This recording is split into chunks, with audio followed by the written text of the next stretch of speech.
in your eyes and I see love so dangerously. You're not trusting your heart to anyone. You tell me you're gonna play it smart. We're through before we start, but I believe that we've only just begun. When it's this good, there's no saying no. I want you so I'm ready to go. Through the fire, to the limit, to the wall. For a chance to be with you, I'd gladly risk it all. Through the fire, through whatever come what may. For a chance at loving you, I'd take it all away. Right down to the wire, even through the fire. I know you're afraid of what you feel. You still need time to heal, and I can help if you'll only let me try. You touched me and something in me new. What I could have with you. Now I'm not ready to kiss that dream goodbye. When it's this sweet, there's no saying no.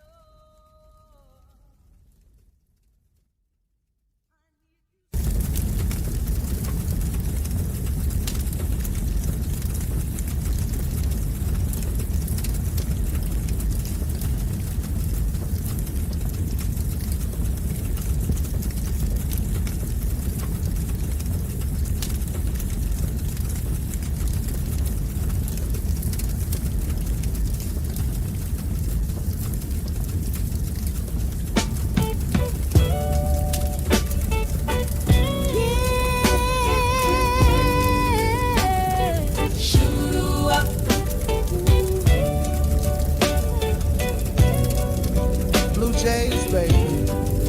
Y'all don't know what a nigga going through right now. Oh, she. Oh, Lord. Did some good pussy. Oh, she. Take me now. Did some good pussy. Oh, shit. This pussy good as fuck. Nigga slid it in and almost gave it up. Grip me tight, now a nigga got a pace.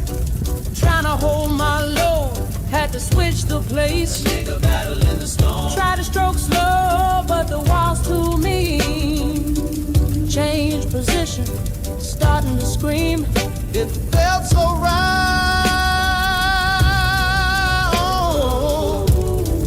Got a nigga holding on for life. Oh, she.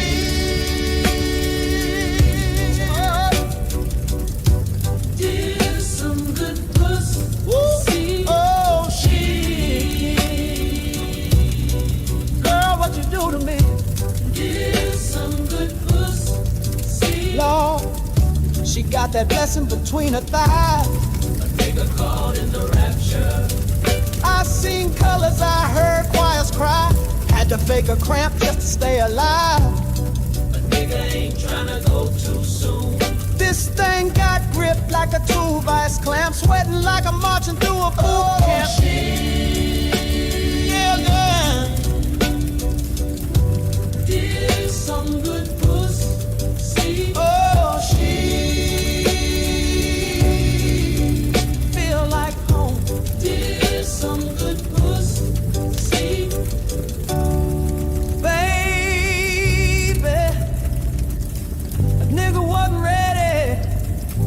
I ain't bring no towel, ain't bring no prayer team, but a nigga gon' testify. Shoot-a-wop. This ain't just sex, this spiritual warfare.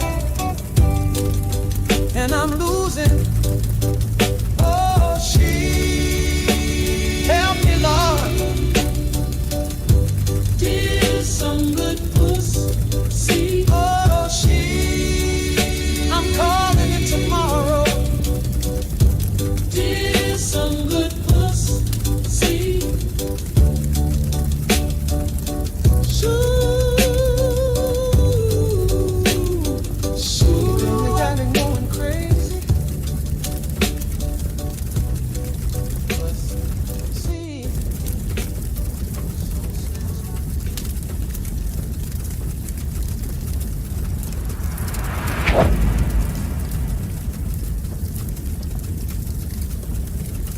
Like it or don't like it, learn to love it because it's the best thing going today. And what really killed me was last Christmas, we canceled a song that was written in the 1940s called Baby It's Cold Outside. People were triggered by that song. Radio stations wouldn't play it. They said it had toxic masculinity in it, and they said that the lyrics had suggestions of male sexual aggression, which is fine if you feel that way, but at the exact same time, the #1 song in this nation for over 2 months was entitled Wet. Ladies and gentlemen, I am not making that up. Google it, check me out on that, I'm not lying. For over 2 months, the #1 song was played on the Grammys. It also won the Best Hip Hop Song for the American Music Awards and the People's Choice Awards. And so I thought it would be fun to compare and contrast the lyrics of these two songs to see if indeed this country has lost its mind. Now, let's begin with the horribly offensive Christmas song written just after World War II, Baby It's Cold Outside. I really can't stay, baby it's cold outside. I gotta go away, baby it's cold outside. This evening has been so very nice. Yeah, you f***ing with some wet ass. Bring a bucket and a mop for this wet ass. Beat it up, N-word, extra large, extra hard. Put this in your face, swipe your nose like a credit card.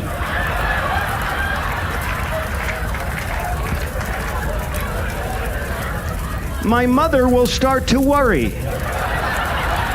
Beautiful, what's your hurry? My father will be there at the door. Listen to that fireplace roar. Well, maybe just half a drink more. Spit in my mouth. Look in my eyes. This is wet. Come take a dive.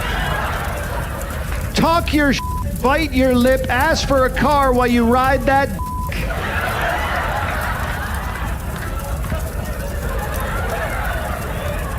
My sister will be suspicious. Gosh, your lips look delicious.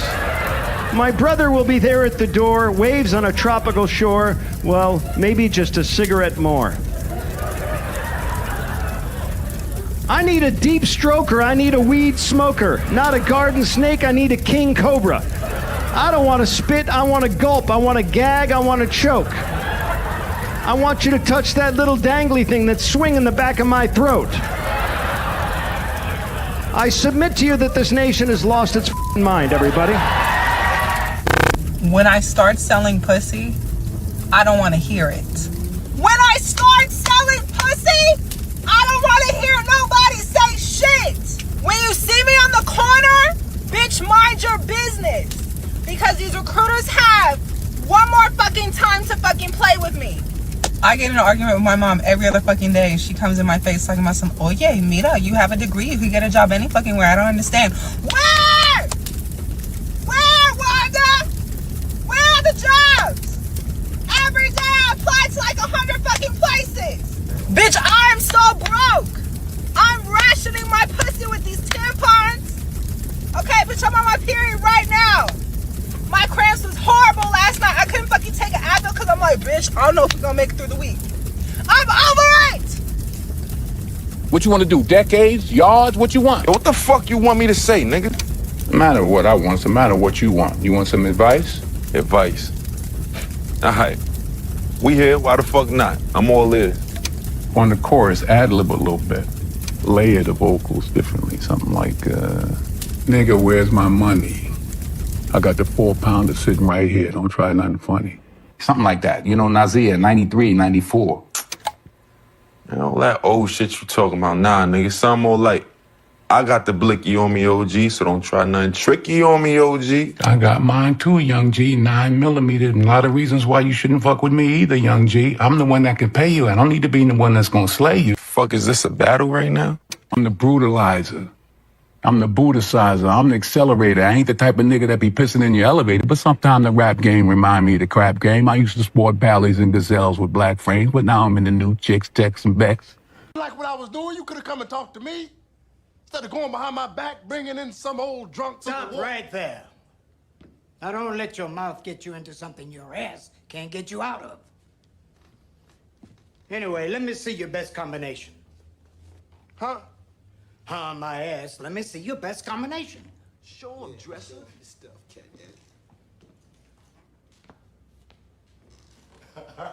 All right.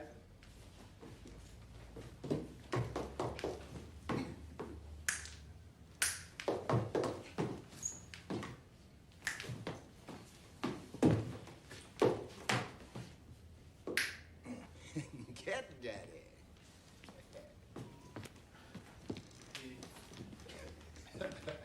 Just as I thought. That ain't shit. Your father is the only man who wanted you to be better than him. I love you, man, but I don't want you to be better than him. That's real. Your father wants you to be better than him. And when he dies, you realize it. And the part that fucked me so bad was when my daddy died, I didn't have nobody to say they was proud of me. It fucked me up. Cause you know, my dad used to call me and say, man, I'm so proud of you. And when he died, man, nobody said that to me no more.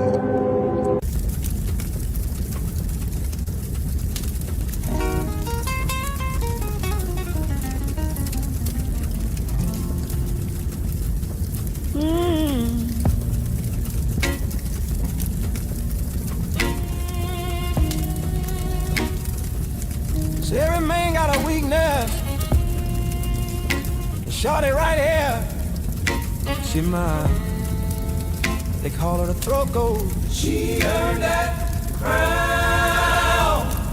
She the throat goat, baby, taking all control. All control. Got me testifying like she's saving my soul. Saving my soul. Every time she bless me, I lose my mind. Lose my mind.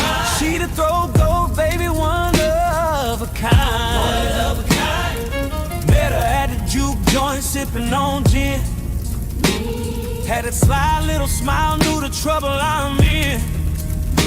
Said, baby, let me show you what my mouth do. Well, damn. Next thing I know, I'm thanking God that I found you. Hallelujah. Every lick on spit, she takes it to the face. To the face. No drop left behind, she the real saving grace. Saving grace. And when she finish up, I can barely stand. Barely stand. She the only woman turn a boy to a man. Boy to a man. On her knees, got me begging for more. More, more, more. Hit the right note, had me down on the floor. Down on the floor. Baby, you the preacher, I'm the choir tonight. Choir tonight. Singing hallelujah while you do it right. She the throat goat, baby, taking all control. Taking all control. Got me testifying like she's saving my soul. Saving my soul. Every time she bless me, I lose my mind. Lose my mind. She the throat goat, baby, one of a kind. One of a kind. See the neighbors know her name, cause I sing it loud. Oh Lord. Every time she suck it, I'm so damn proud. That's right. Call it gospel head, yeah, she set me free. Got me writing blues songs about her eating this deep. Tongue game strong, lips soft as silk.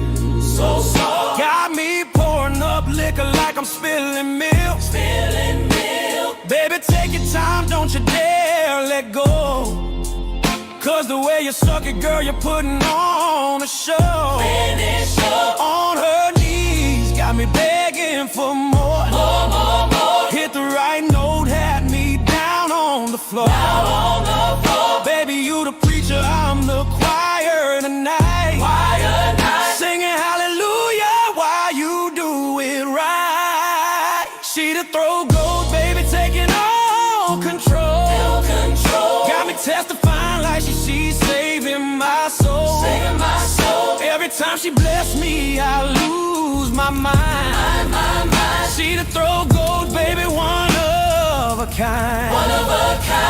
Now the fellas in the band, they don't understand how one little woman got me in her hands. But I ain't complaining, let the record show. She the queen of the head, yeah, the whole world knows. When she call my name, I come running fast. 'Cause I know that head game always gon' last.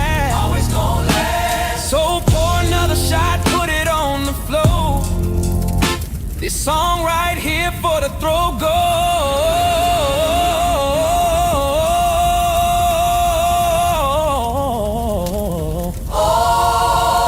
On her knees, got me begging for more. Hit the right note, had me down on the floor. Baby, you the preacher, I'm the choir tonight.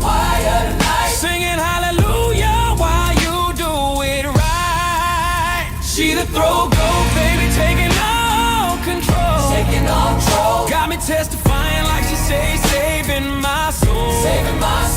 Every time she bless me, I lose my mind.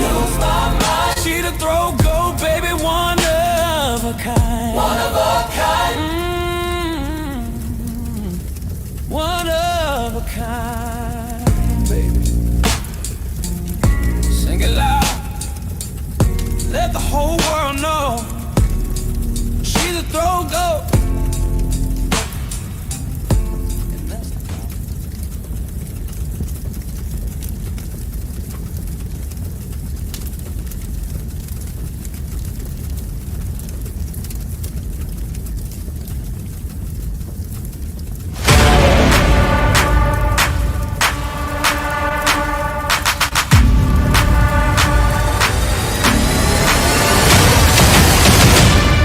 Yeah, this is what I'm made of. This is for the throne and the kingdom. The king's here, yelling freedom. Do or die, do it now if you believe it. You reap what you sow every season. Yeah, you kill what you eat when you feast it. Yeah, it's death before the sign and no treason. No, in a time of war, no retreat. Never lay down and die on my feet. I look the reaper in his eyes and won't blink. I'm the voice every time that I speak. It's like thunder when it strikes. I'm the king. I'm the king. I am supreme. I am. I am. I am the king. I am supreme. I am. I'm the king. You gotta keep going when you in the field. Yeah. Can't lose heart when it gets real. Yeah. Always push back, can't lose ground. Always stand up, never back down. Victory is key, victory is yours. Through the blood, sweat and tears coming out your pores. Through the tears and the pain, cause you want more. Grind time through it all until it pays off. I'm in a league of my own. I'm a king and I'm bad to the bone. Heavy in the game, made for the throne. I'm out of this world, I'm in my zone. I'm the king. I am supreme.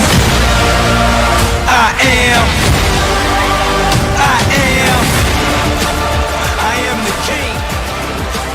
I am supreme. I am. I am. Like a God. I'm the king. One of the things that happens when you don't stream for a while, you forget how to do every single thing. Thank everybody that is here. I appreciate you. Welcome to Through the Fire podcast and also Kofa's channel. Thank you, Kofa, for loaning me your channel for today, and we can share audience. We're going to have a good one. I guess, like Rashawn was calling this, like part 2 of the stream that we did. So we got more than just Kofa in the building. We also have CPI is in the building, but they're going to get with me in just a few short minutes here. You know, I was sitting here and I was kind of thinking, the title of the stream, which is, I forgot the title of my own doggone stream. Black men love to taste, black female tears taste like red Kool-Aid. You know, I was sitting here thinking to myself, you know, what y'all crying for?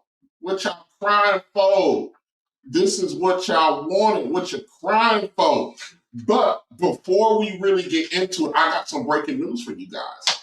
And I'm sorry, but I'm sorry, and I'm sorry that Trent isn't here for this breaking news, and I'm not going to cover it. I'm just going to announce it for those of you that have not seen Kamala Harris. Trent's boot thing, the one he's waiting to knock down, now is his chance. Now is Trent's chance to knock her down because Kamala Harris apparently has left her husband. They are separated, and I can't believe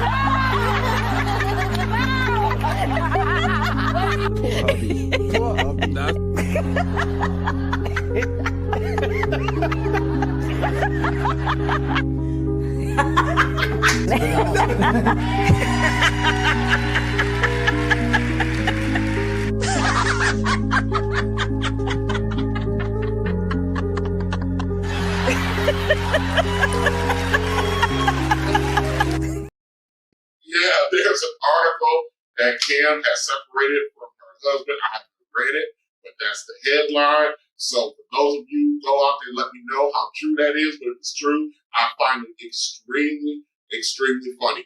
Before we get going, we want to acknowledge something real quick. Woo. Yeah, man. Whole lot of reps, man. Whole lot of jumping jacks. You niggas want to work out, you muscles, you big muscle motherfucker, you know what I'm saying? What you gonna do when it's time to pay your bills? You gonna hit the gym then? What you gonna do when this shit get real? You know what I'm saying?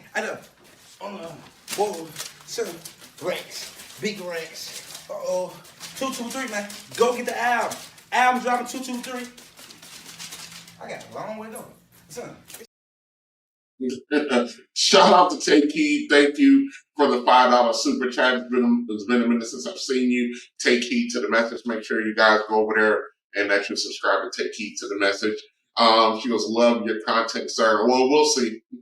We'll see. I haven't done any content in quite a while, so we'll see. Also, Take Heed, we ran right back with us with another $5 for $10 whole. You know, I'm going to need that. I just filled up my truck today. Yeah. That $5.15 a gallon for the cheap stuff here in Missouri. Yeah, that's tearing a hole in the brother pocket. So I appreciate the $5 super chat. 3 hours show. I hope not. God, good Lord, I hope not. I do enough work. I work 72 hours a week, exactly. And sometimes a little bit more than that. I don't need to be working no more. 3 hours stream. We'll see what we can do. And also, we're going to acknowledge Messy Rashawn for the $10 super chat. I can't believe it. Yeah, I'm back. Thank you. Welcome back. Hopefully I can do a little bit more, especially over the summer, especially with some collabs with the fellas, with Trend, CRP, Kofa. I know Kofa's on the mission to really build and grow his channel. So he's been doing his thing, doing multiple live streams a week, releasing videos a week. So Messy, I appreciate the $10. Mac Daddy. Okay. Yeah. So don't forget. Mac Daddy. Okay. Yeah, thank you for the $10, Mac Daddy Michon. that was it. All right, let's get going. And also, what's going on? Am I having the StreamYarding? Okay, we got to make sure that we know who we're talking about today. Okay. All right, so let me get going. I was sitting here kind of thinking before we all got started. I was like, what are y'all crying for? What are you crying for? But what really prompted the stream was a conversation with Kofa last week.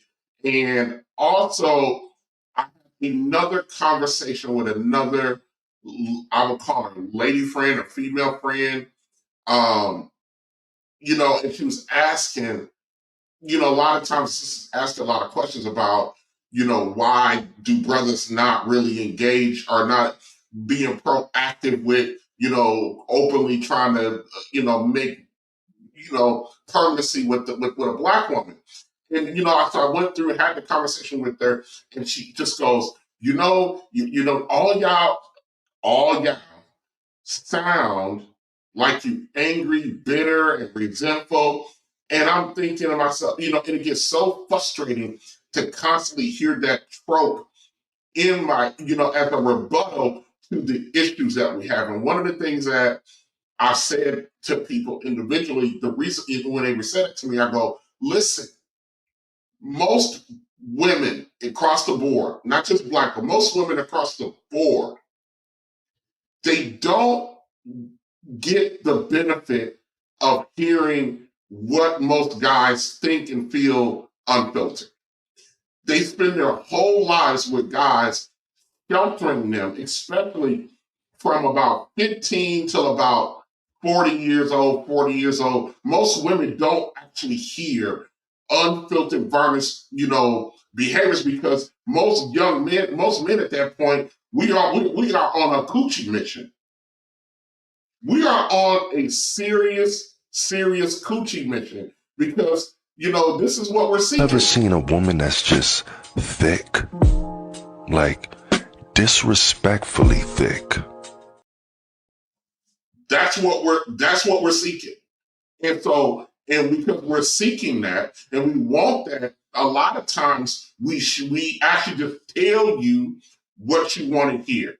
We are groomed to lie to you. And because we lie to you for so long, or not necessarily give you what we honestly think, the information that you receive later on is shocking. And then here we are, we get a lot of these things when you get men who are being unvarnished with how they think. You think it's all about hate. But we're going to walk through that today. And then we're going to talk about your tears and why all of a sudden now, to a lot of black men, your tears, your crying tastes just as good as red Kool-Aid does. But why are you crying? Now, listen, here's a couple things I want to get into. A lot of women, black women, that's all I've dealt with, that's all I dated. I don't know about CRP. I don't know about Kofa, but that's all I dated. That's all I've dealt with. I've been married, not just dated. All I've dealt with was just sisters. But a lot of women don't understand,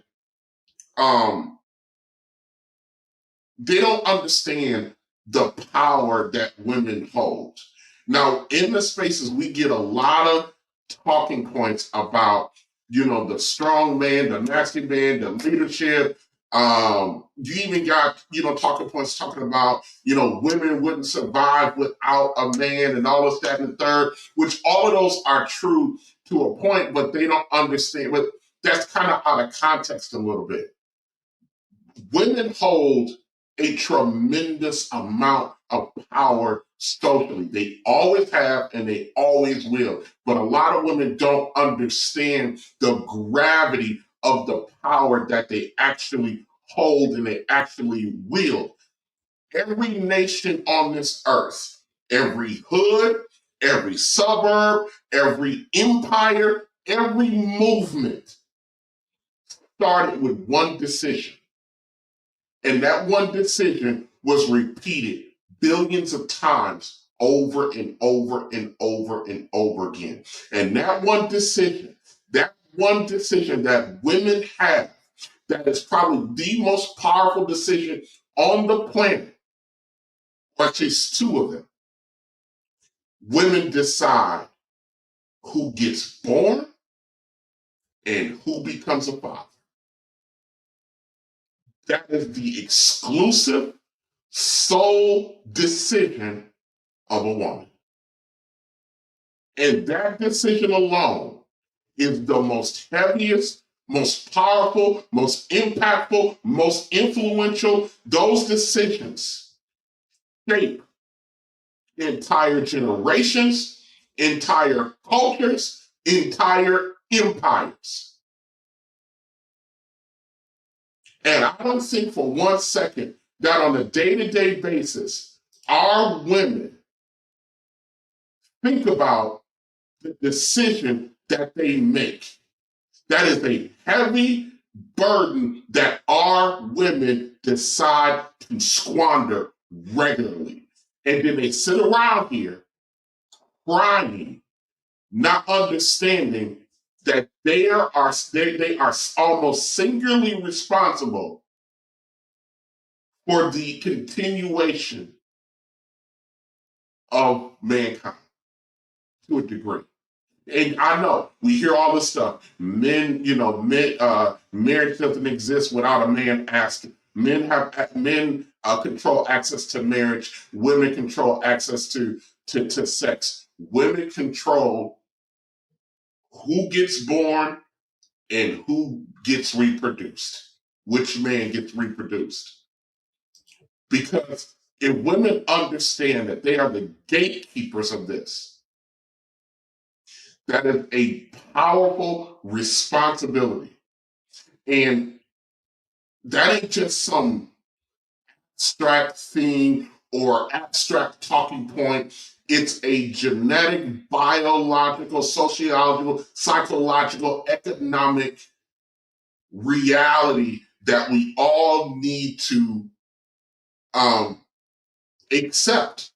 This decision alone that a lot of our sisters make, this decision produces every murderer, every revolutionary, every preacher, every billionaire, every teacher, every king, every deadbeat, every child prodigy, every emotionally healthy man or woman, every emotionally broken man or woman is all determined by one damn decision that a woman makes.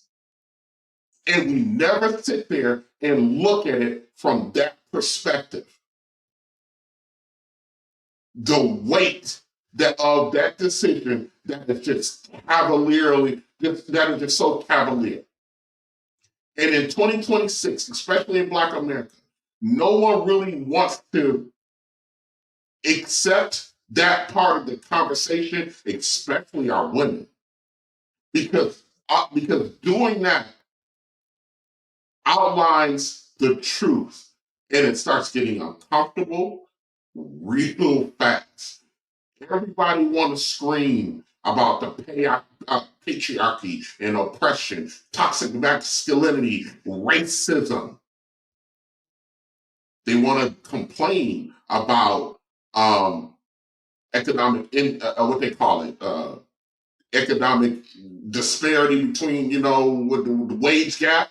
Want to complain about the wage gap. Want to complain about police brutality, absent fathers, emotionally unavailable men, the dating culture, hypersexuality, the trauma cycles. But very few people are willing to walk in and understand that all of those issues stem from one decision, and that's who you choose to reproduce with and who you choose to actually let live. There's no dancing around that at all.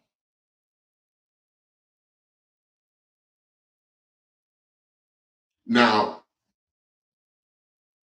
these conversations I've always sat around. I've been sitting around for the last year or so. I've had it with CIP, I've had it with Kofa, had it with Trent, I've had it with Messi, I've had it with Harmonize, I've had it with Take Heed, I've had it with various people that I cannot stomach these conversations anymore. This is the only thing that we seem to talk about. We're always at a fight, and it just dawned on me today the reason why there's such a pervasive interest in this conversation is because we don't have nothing else to talk about, because nothing else matters, because everything that is relevant is tied to the fact that that only 30% of our homes are intact homes. But we have to talk about it because there's nothing else to talk about, and everything that we need to deal with from politically, economically, development, growth, all of that stems from the fact that over 70% of our homes are headed by a single solitary individual, and that's a woman. Which a lot of sisters would like to take pride in. A lot of women think that looks like power to them. That looks like power to them.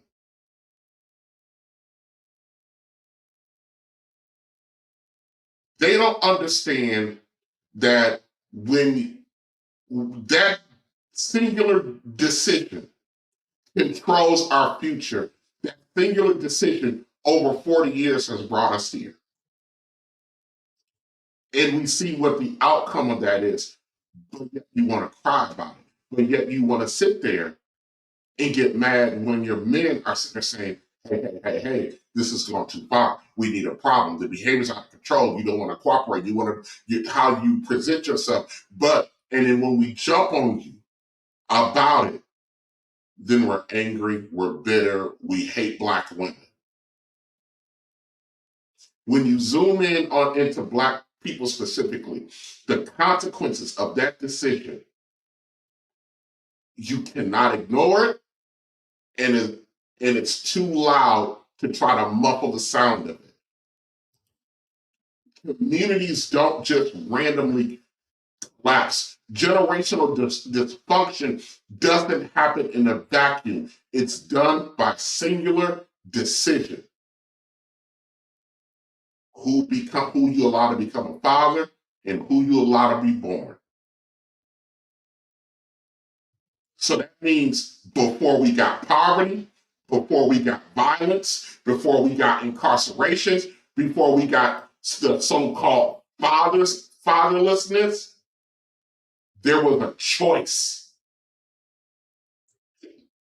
And this is where people get real prickly about this choice. And the fact remains, our women choose who become fathers, and they choose who gets born.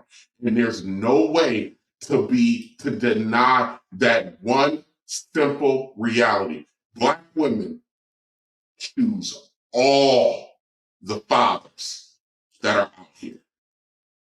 I'm talking about in a rational, normal way. Black women choose all the fathers. You don't believe me? Let's take a look back at what G.R.O.W.T.H did.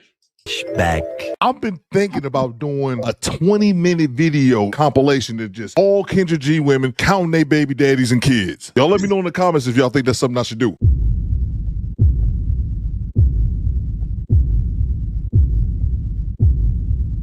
We'll do it live. Okay. We'll do it live. Fuck it. How old are you, Iris? I'm 39. 39. Do you have any kids? I have 3 children. All by the same man? No. How many men? 3.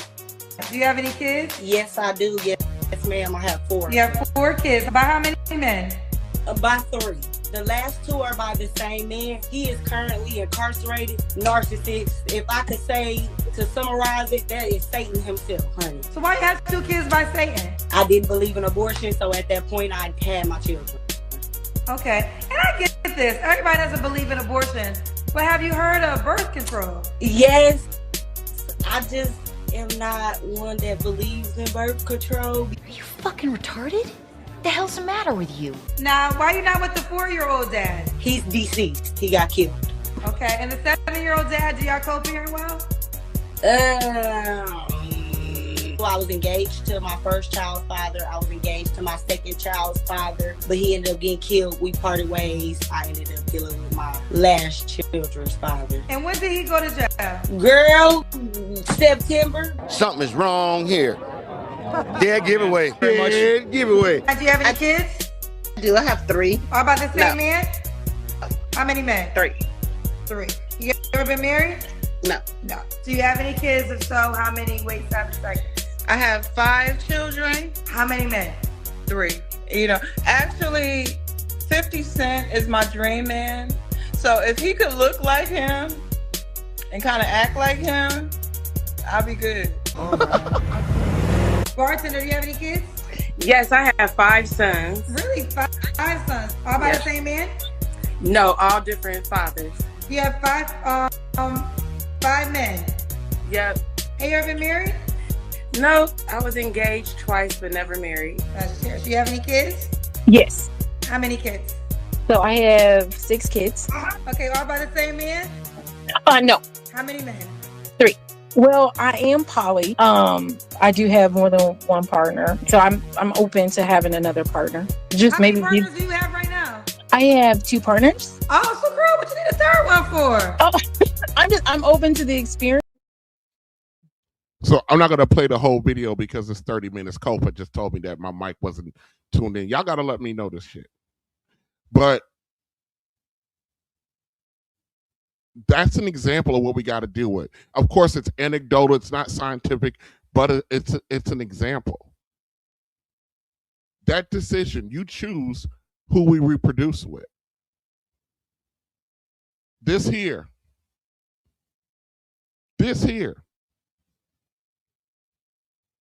Women, a lot of our women I was talking about that they want these fine bow-legged men. This is what your damn baby daddies look like.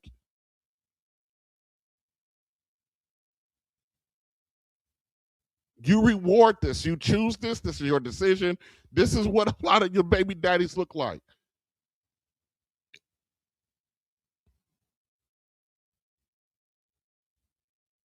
So I'm not supposed to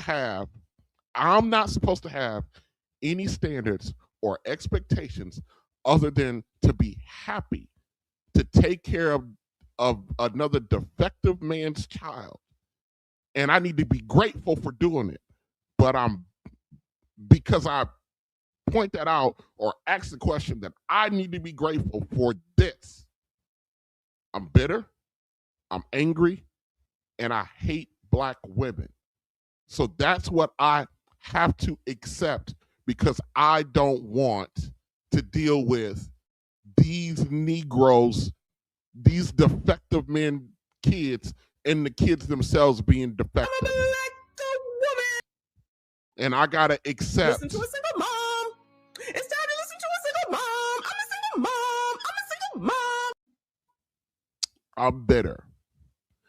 But at the moment I go to Black women, hey, pump the brakes.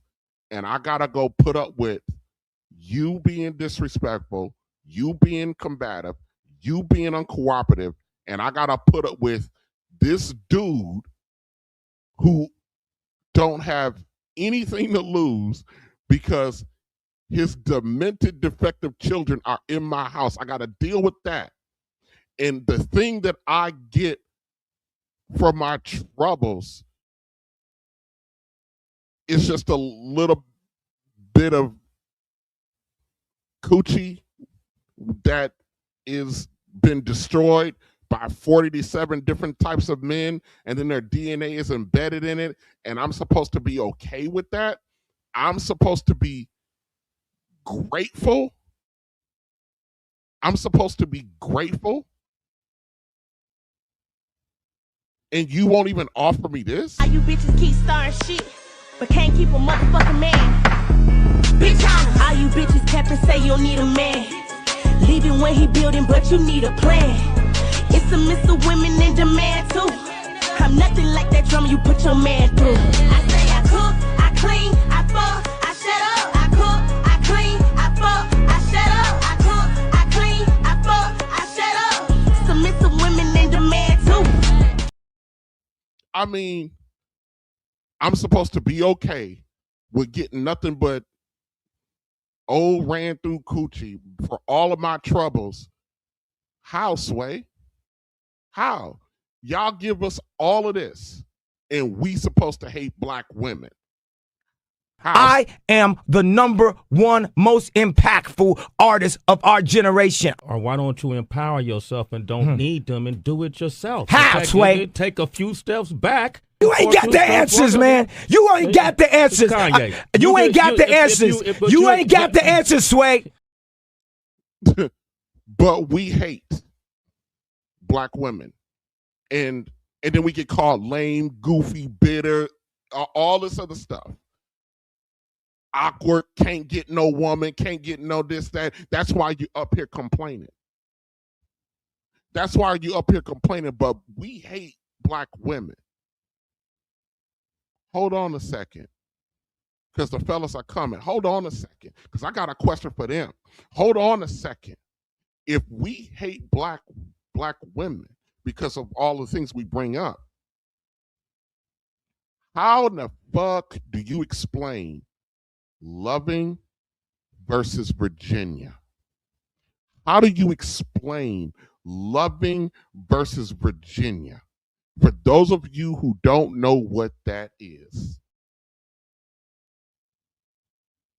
Loving versus Virginia was a Supreme Court case that I think it was in 1967 or 1969, somewhere around there. It legalized interracial marriages across the country. Because in 1967, in some states, it was still illegal for people who were not of the same race to marry each other. How do you, and so why am I bringing up Loving versus Virginia? Why am I bringing up Loving versus Virginia in relation to of black men hating black women or being bitter against black women or don't like black women or don't want to be around black women because we're bitter, angry, can't get no woman, and we're just weirdos who just want to brag, who just want to talk on the internet. The idea that black men somehow hate black women, anytime black men speak on the dynamics, a lot of brothers get confused when we speak on it because we get labeled or we get verbally attacked because they can't do anything else with us and shame. And you got other men who dogpile on this. But during one of the most racially violent periods in American history, the most famous interracial marriage case involved a black woman fighting for the legal right to marry a white man. At the exact same time that case was making its way through the courts, a 14-year-old black boy named Emmett Till was murdered after the accusations of a white woman.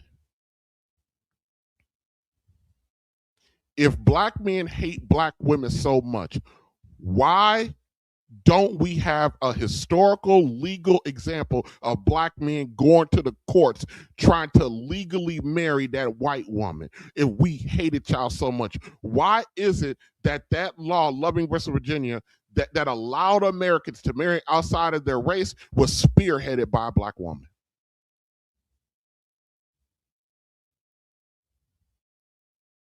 Think about this. We all understand historically, black men got lynched over accusations involving white women all the time back then. And we want to pretend this is like so far ago. We all want to pretend that we don't have parents or grandparents who are still alive today when that shit happened. These people who had to endure this is still alive today in our families, and we want to pretend like this shit is like some distant memory when we got the people who were here when it happened are still here. They're leaving us now, every year, but they're still here. So when I bring up Emmett Till in the conversation about in relation to this, I'm making a symbolic point. My question is this: how dare black women got the fucking nerve to claim that black men are out here hating you or that are spotlighting these issues, that we hate black women when a black woman fought the American system for the right to not only be with a white man, but to marry him. Black men have never done that. and we celebrate that woman like she's a fucking hero. Let that sink in. At the same time Emmett Till was being murdered by a mob of grown-ass white men, this black woman marched her ass down to the court and started a fight so she can legally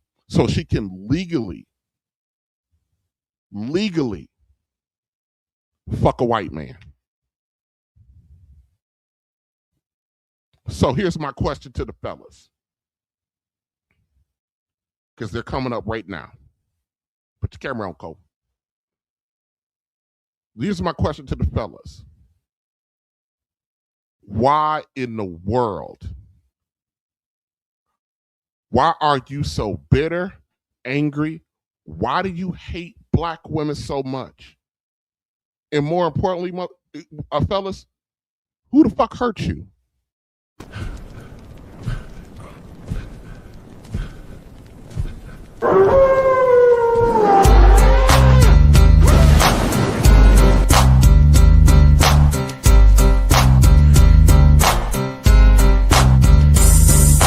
Wolfpack is back, cause I'm mass destruction. Yes, you see it, the bad boys arrest me. Testing competition, win the war, that's their mission.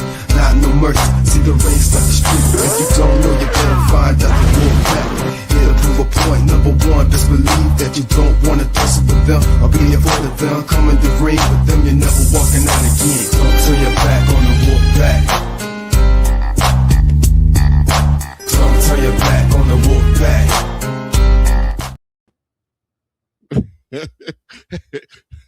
What it do, fellas? What it do? What it do? What's going on? What's going on? Can you hear me? Yeah, I can hear you. Yes, sir. What it do? Y'all like y'all intro? Absolutely. Yes, I do. Very much so. Thank you very much.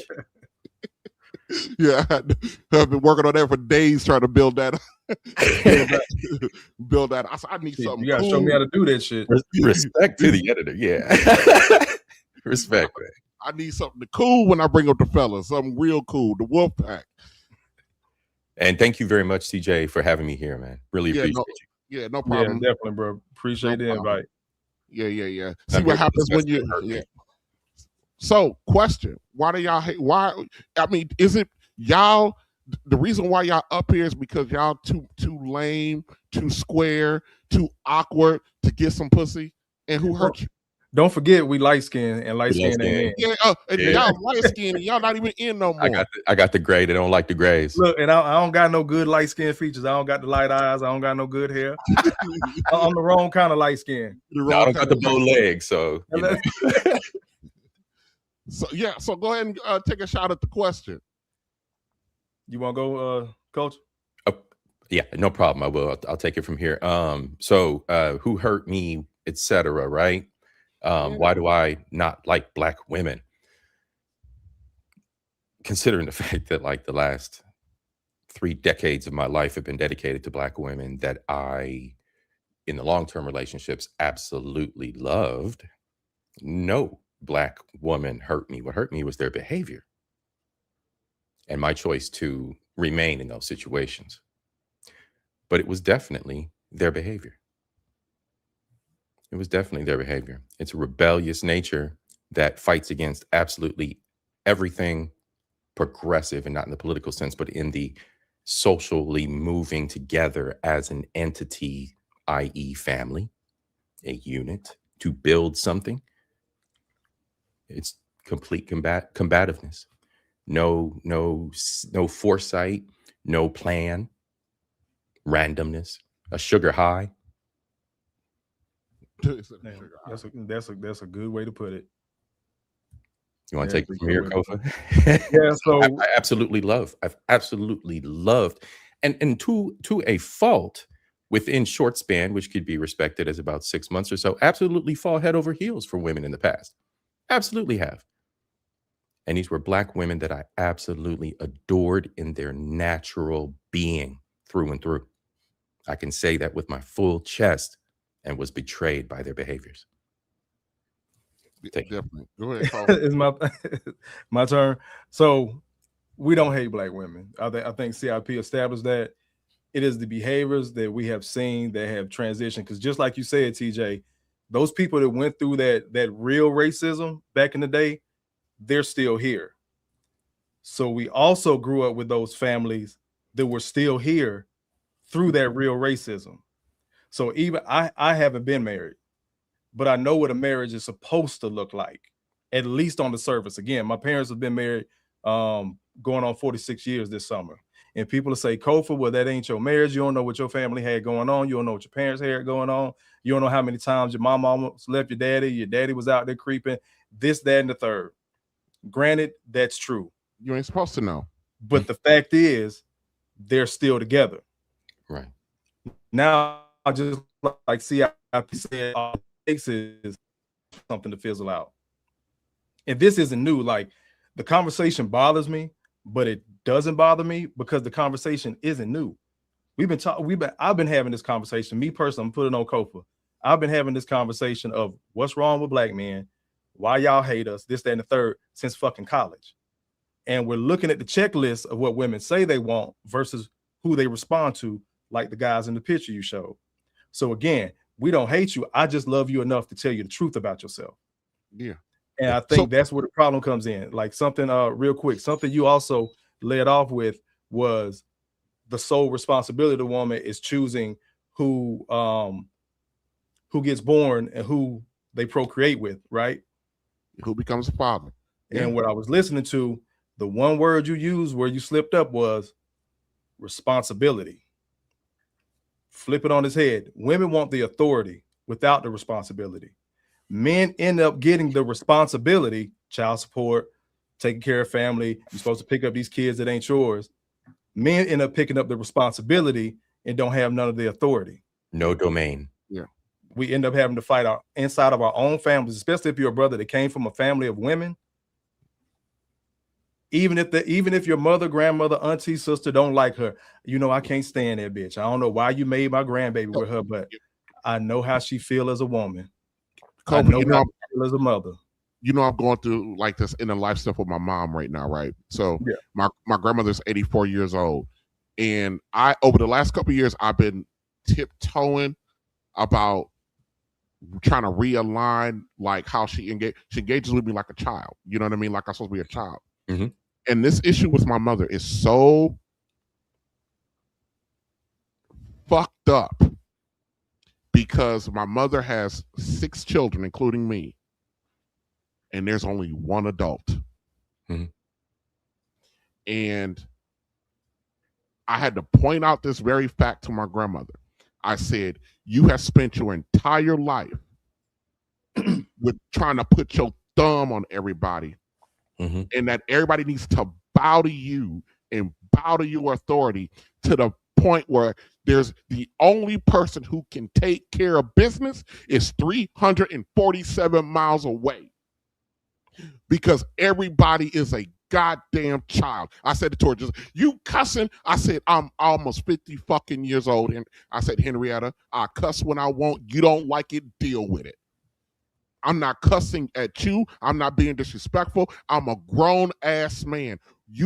I said, I am jeopardizing my life, what I got going on in where I'm living at now, because I got to come deal with bare basic problems that my siblings and your children, which is my mother's, her siblings, can't deal with, and you too old because you don't have the energy, the tenacity, or the understanding of what's going on. So I got to do it. This is the problem when we try to keep, and I'm telling this, when we go out of our way to try to make sure that we don't grow our people up when we're supposed to grow them up.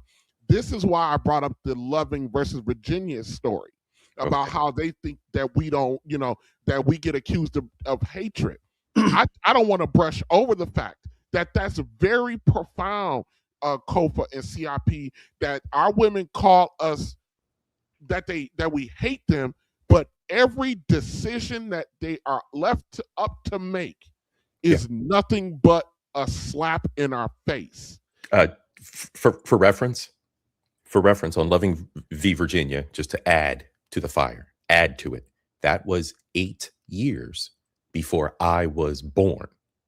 My father moved to a street in Cleveland Heights, Ohio, where our next door neighbor was basically a protester that did not want inners, did not want spics, did not want anybody other than pure whites in that neighborhood.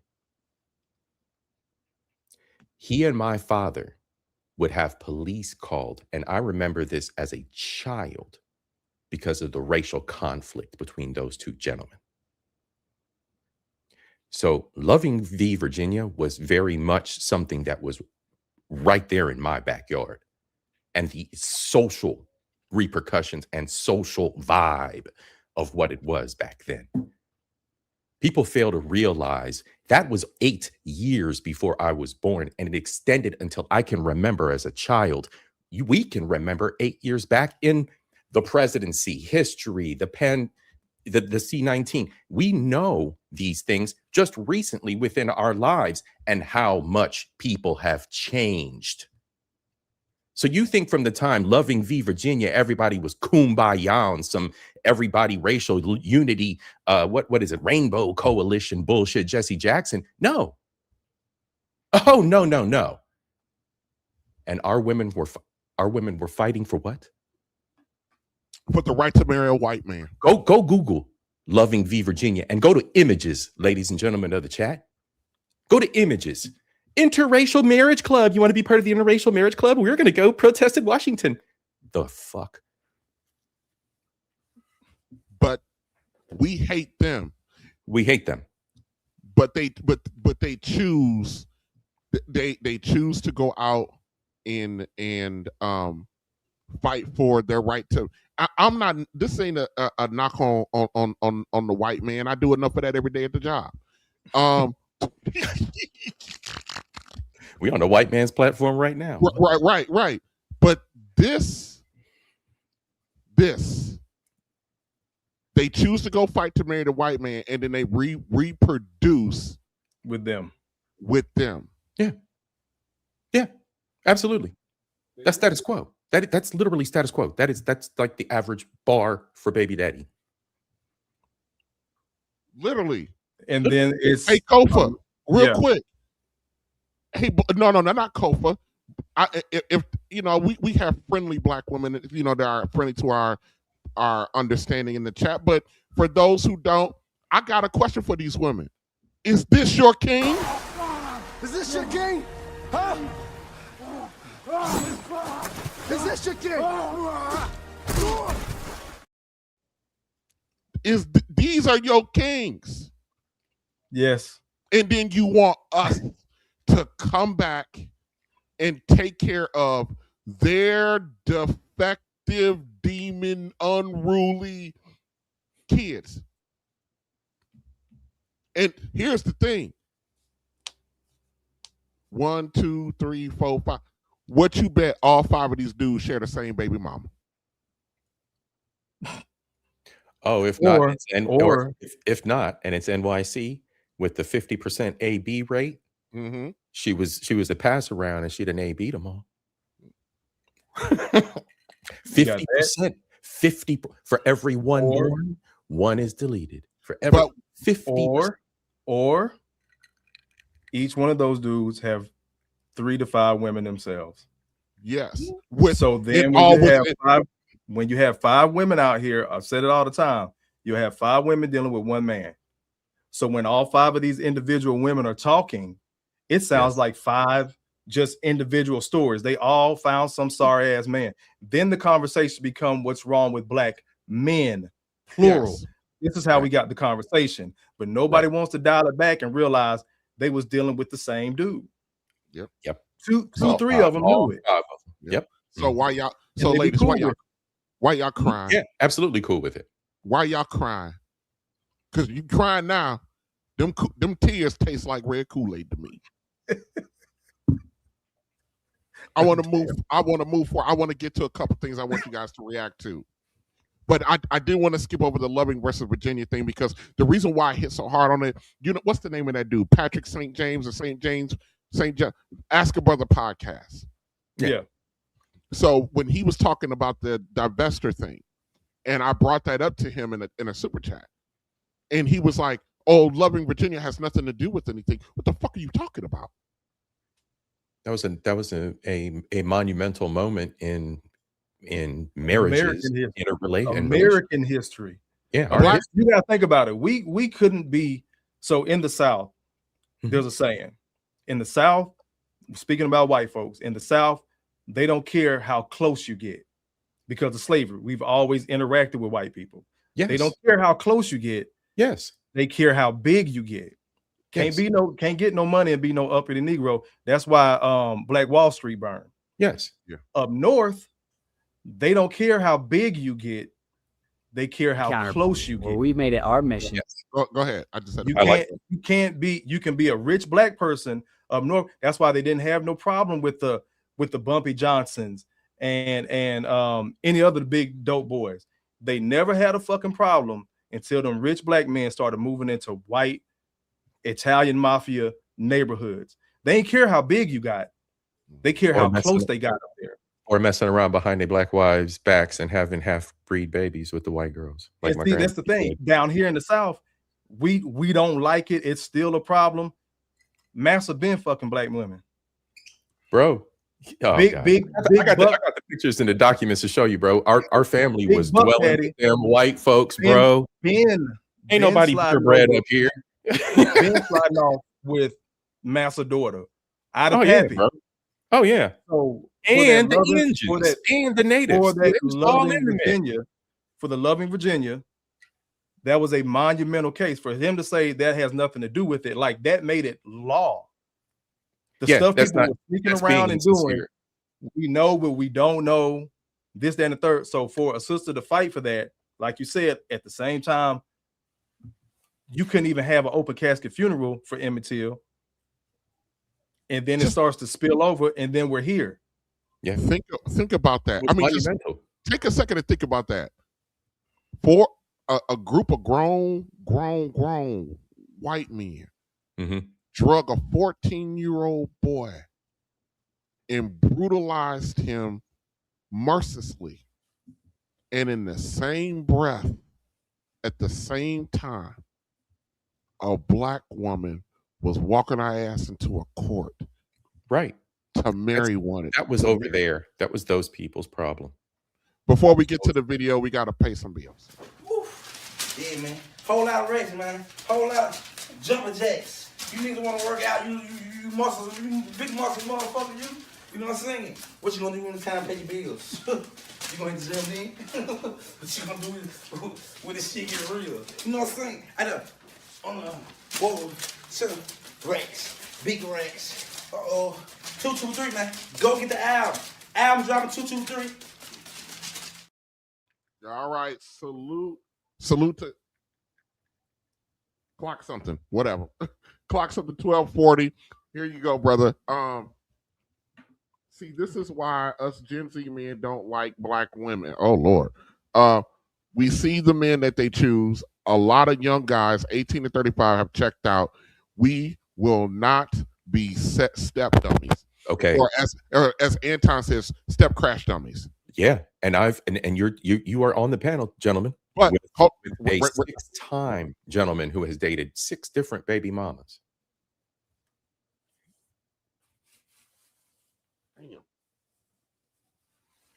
Damn. That was a long moment of silence. But brother, before you give up on black women, just remember, like, there are some that look like this. Ever seen a woman that's just thick? Like disrespectfully thick. Unapologetically thick. I mean, I'm still a man at the end of the day. I was trying to see. You had me blocked.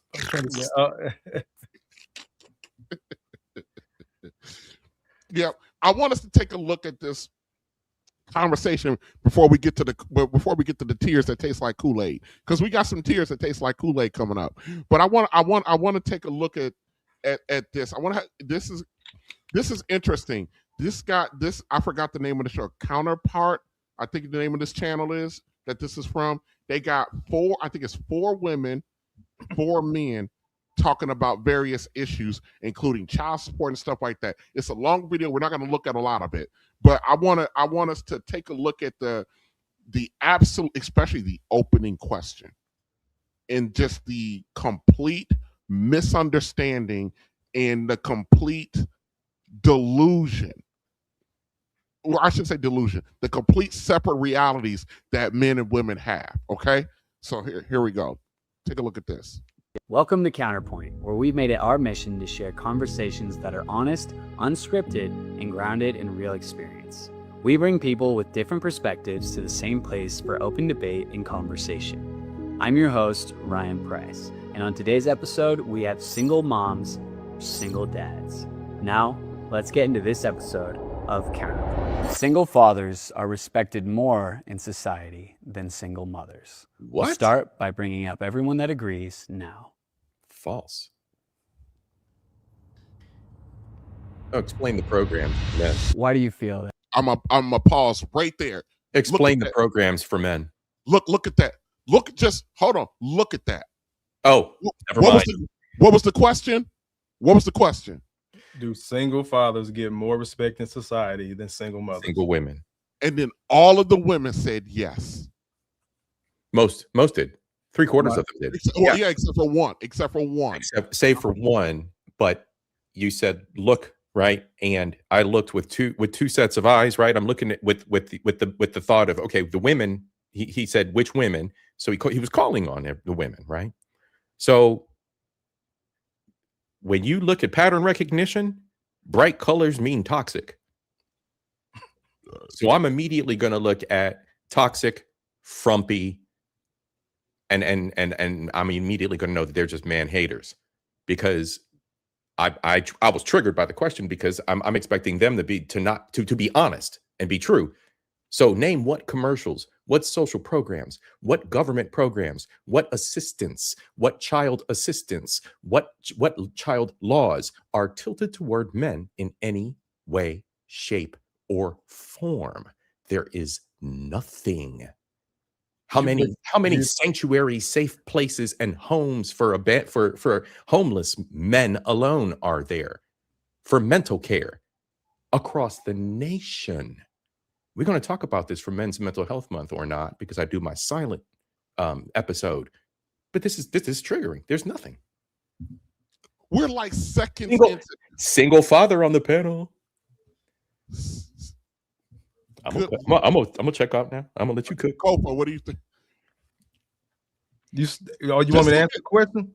Listen, I'm just saying, we haven't even gotten to their response. Like, this is a nonverbal response to this question. What does this say to you? That all of the fellas are still standing there, and these women, the majority of the women here, think that men get more, single fathers get more respect in society. This is part of the victim psychology. You know why, right? You're thinking logically. They're thinking with their feelings. The victimhood psychology. They're thinking about the time their kids told them, "Mama, I don't want to come home. Can I stay at Dad's an extra day?" That's what they're thinking with. Dang. I want to hear their logic. Yes. I want to run with their logic before I answer. In society, I think they get more respect because there's fewer of them, if I'm honest. There's programs for single fathers. There are not a lot of programs directly for single mothers that call out single mothers. There's housing, food for the kid when the kid's in school, food for the entire family, depending on what neighborhood and jurisdiction you're in. Mother education assistance once she's already had the education assistance. Parenting classes, classes for the, and that's not mentioned the fact that the immigrants get the same shit, the single mother immigrants, or so the Democrats were thinking they were going to do. I don't know if y'all can hear that. I heard a little bit, but that's okay. This is wild. She was like, there are programs for men. This is hilarious.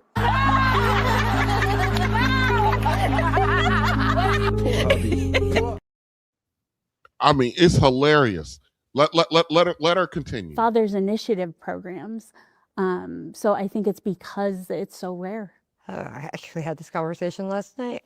It's becoming more the norm now, but it wasn't. So if, say there's a single dad with their kids and they're out of control, and I'm there with my kids and they're out of control, the people are going to out of my experience and what I've seen a lot of times, get on me about or make snide remarks or How often do you see fathers in public and their kids are out of control? Fucking never. Unless it's a weird, one of them weird effeminate fathers, and there's a few of them around. But yeah, but I'm just talking in general. Is that even a thing? Nah, you ain't messing with no taco dad. Taco dads be slanging them kids around in a heartbeat. Like a motherfucker. Look, I was out speaking of taco dads. My buddy Ruben has he just opened a restaurant. So I'm sitting there, I'm waiting on my food, ordering my food, Ruben back there cooking, and there's this taco family sitting there, and it's the man, the wife, they got like 2 small kids, and they got a baby, couldn't been more than 10, 11 months old. The baby's cutting up, you know what I mean? Like, doing what baby do, grabbing the food, throwing the shit, you know what I mean? Mm-hmm. Yeah. The fucking father looks at this 10-month-old baby who can't even talk and says in English, "Do you want to go sit in the car?" What the fuck? And the baby understood all that shit. That baby just looked at him and just and it had a fistful of a tortilla and put the motherfucker down. I said, "Oh, damn, I'd be dead." Now, if we was in there with a whole bunch of the pink hair lady, she'd have been calling child services and everything. I was You're gonna get dying. Timmy. I was dying inside. I couldn't believe that. Okay, that just reminded me. That happened 2 weeks ago. No, yeah, that's a perfect example, bro. You're in my neighborhood on the island. You're not going to find kids disobeying their parents. You're going to find kids getting whooped up and people going, "Ha, should have obeyed." Crazy. Because they see a mom that has no dad with them. Kids are out of control. You're not parenting right. But if they see a dad that way, do you need help? Oh, that's because they're not used to seeing that. Trying to get laid. It is becoming more the norm. So that's where I feel like they get more respect. Things like that, little things.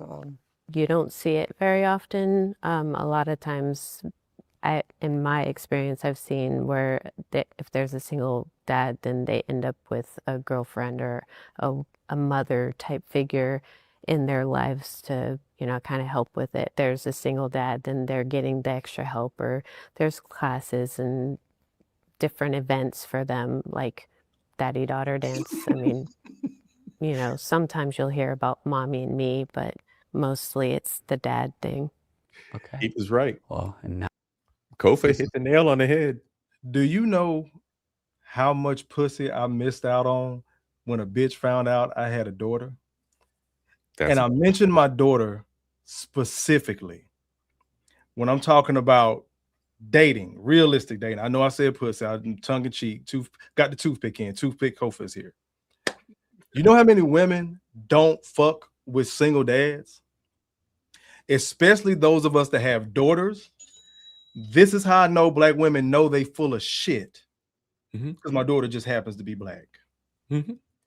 They know that mouth getting ready to get to going when she hit about 12, 13, 14. And they don't want to deal with it because that's not their child. And they don't have to deal with it. Absolutely. I have been told this to my face. I like you. I fuck with you. I know you're a good dad. I do find that attractive, but I can't deal with no girls. I know how we get. Damn. I've also heard black women say, "I'm only worried about the ones that I push out." So that's why you get these little gremlins and crumb snatchers running around doing all these fucking teen takeovers. That clip that Messi played, I think I played it too. That group of young men just out there on the corner.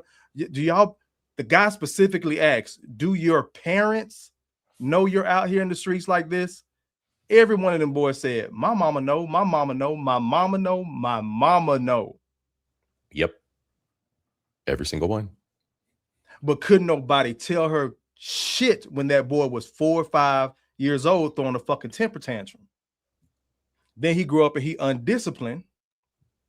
And then it's, "Oh, we ain't got no help," and they get their ass up here lying on a show like this. Oh, that's just how he is. Dads get more respect. How? Because nobody's coming to help me with my daughter. I had to check that shit myself. And on top of that, everybody, including my own goddamn mama, told me how to be a father, because I had a little girl, because I had a little light-skinned girl. Well, you know you can't whoop it. You might leave a mark on her. You can't send her to school like that. You can't be raising your voice like that. And it spilled over and over. And then when she started bucking, when she was about 14 to 18, when she really started bucking, everybody looking at me like I'm a bad dad. You need to get control of her. Now, by the grace of God, she wasn't running out there with a whole bunch of boys.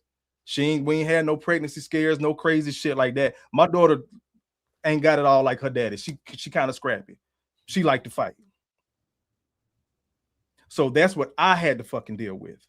Plus the attitude, plus the disrespect, because of me, again, listening to black women tell me I need to do this as a father because you don't know what it's like to be a teenage girl and go through these emotions. And I took a step back. Okay, you know what? You're right. I don't know what it's like to have a period and have these emotions going on. So I'm listening to them, and it took me damn near till my daughter was motherfucking grown to realize her ass was playing me, and a lot of them women were playing me. And I done had to check my daughter recently, 19, 20, 21, and started having to give her fucking smoke. Like I done had to give these bitches in the fucking street. The same thing like what you did with your grandma, I done had to give my mama this smoke. I gave my mama this smoke. I done had to give my daughter this smoke. I gave my sister the smoke. 2 women that I would lay down my life for. Yep. But I done had to give them this motherfucking smoke because what the fuck they say and what they do, 2 totally different things. And that shit has put me in a financial strain before. It has put me in, I could have lost my life. I could have lost my house. I could have lost my life twice. I could have lost a lot of shit, my job, all based off of listening to them. And then I had to pop that red pill and realize you're just saying this shit right now. Next week, same time, you're going to have a totally different view on it, but I'm already in the thick of it, working my ass off. But guess what? Fathers have it easier, get more respect, but don't nobody give a fuck what I'm talking about. And you know, as we haven't even got to the guys yet. They're not even. Yeah. And in the case of these 3, in the context of this, these 3 women are exactly as Kofa said, and then I added on to it. They are strictly riding on emotions, isolated feelings, isolated incidents. They gave examples of one-off situations that triggered them as libtards. Yes, I said it. Because there is nothing conservative, realistic about anything these women said. This is straight libtard logic. It's time to ring up everyone that disagrees. So I obviously find it interesting that it was all 4 gentlemen and 1 lady. But first I want to get the ladies' take, and then I want to go to the subject at hand. So, hot take. I don't think single fathers or mothers are respected. I think we're pitied. Exactly, you lying bitch. And I'm done. I think every time somebody She done looks at us swung the and they pendulum find out that so you're far libtard. I'm done.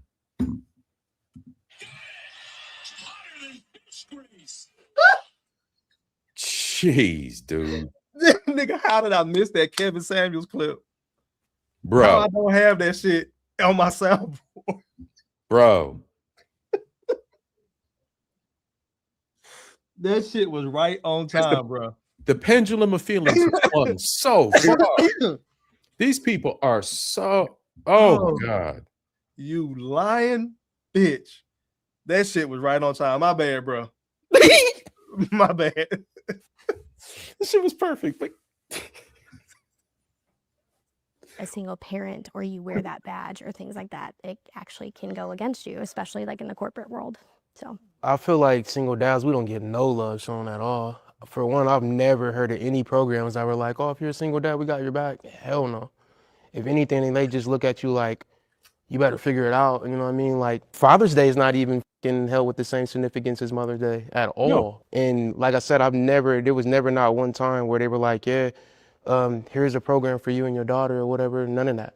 Most of the time, shelters are for mother and kids. You know what I mean? There was times when I was younger where that would have helped me out a lot if I would have been able to hear about some type of resources like that and whatever.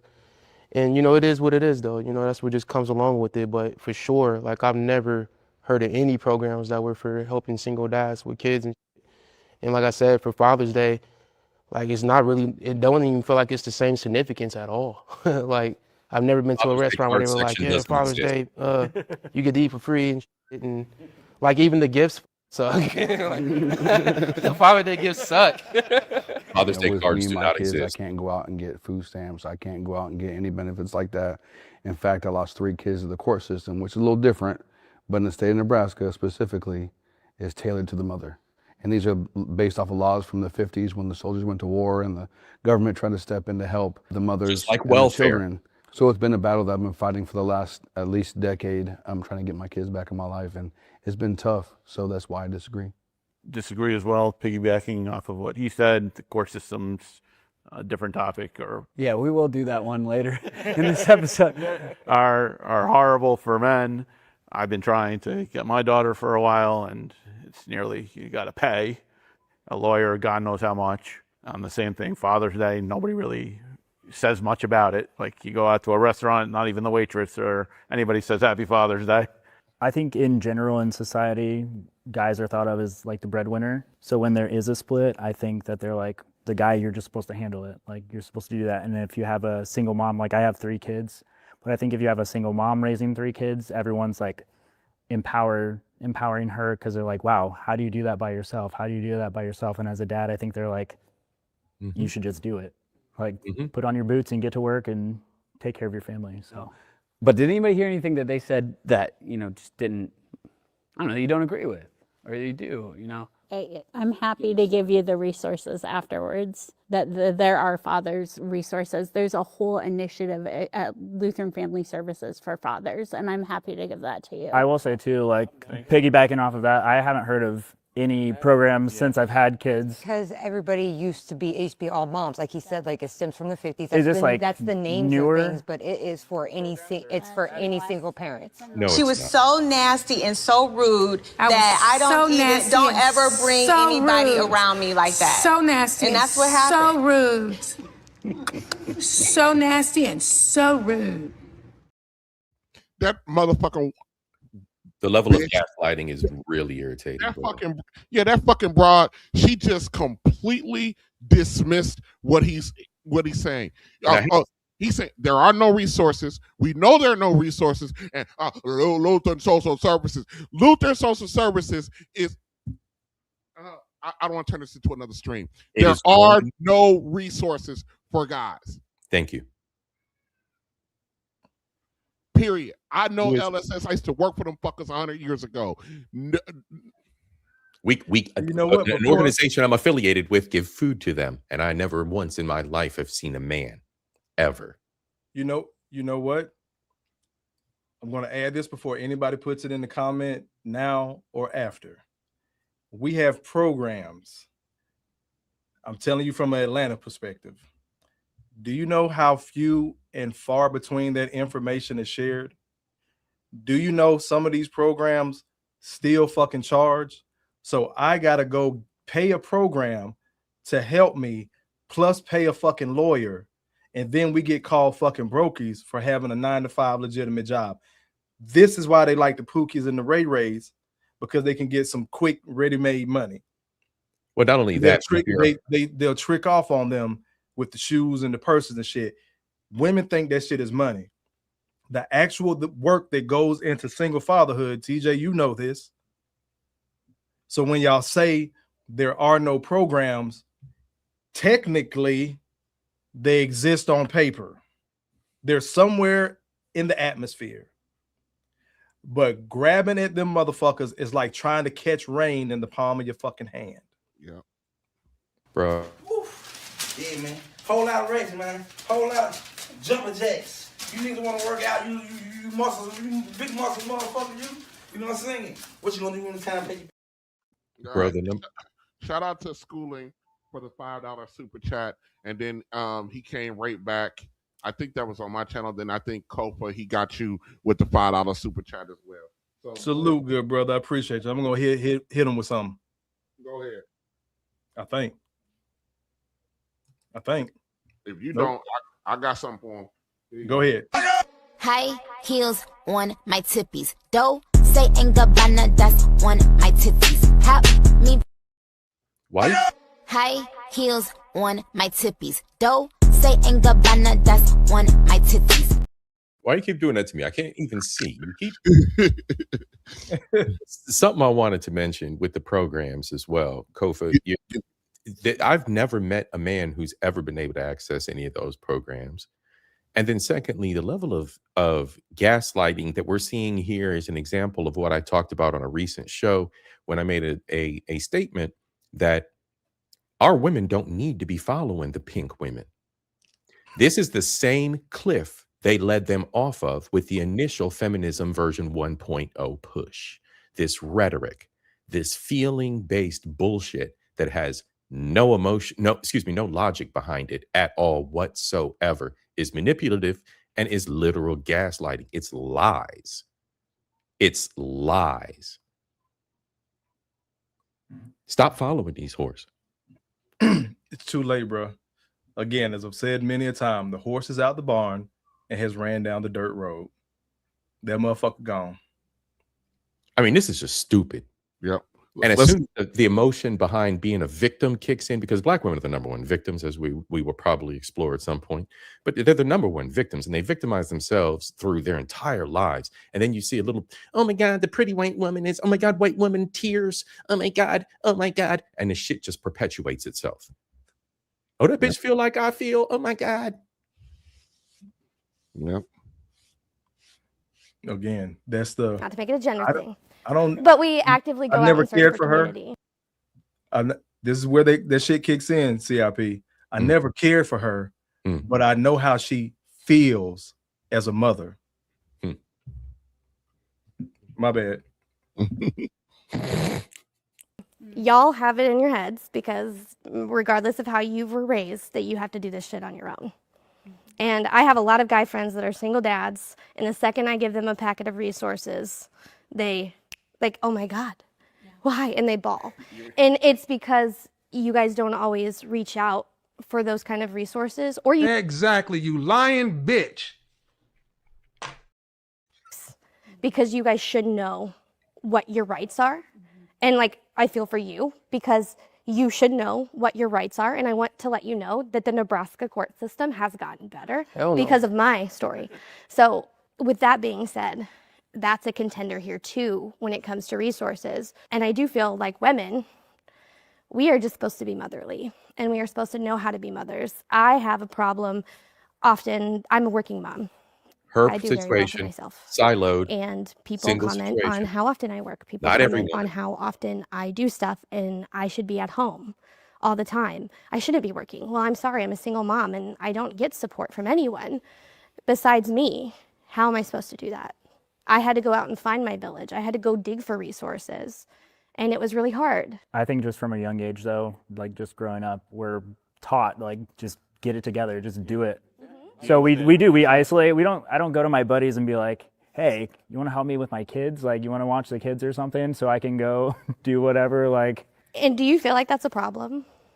Yeah, for sure. Do you feel like after you guys like heard that or heard me say that or heard them say some of that about resources that you think that? Oh yeah, I mean, I think we all wish we had resources or knew about the resources. When I was in the court system, they didn't tell me anything about anything for single fathers at all, not one time. Because I would have took advantage of it. If I'm 21, 22 with a kid, why wouldn't I?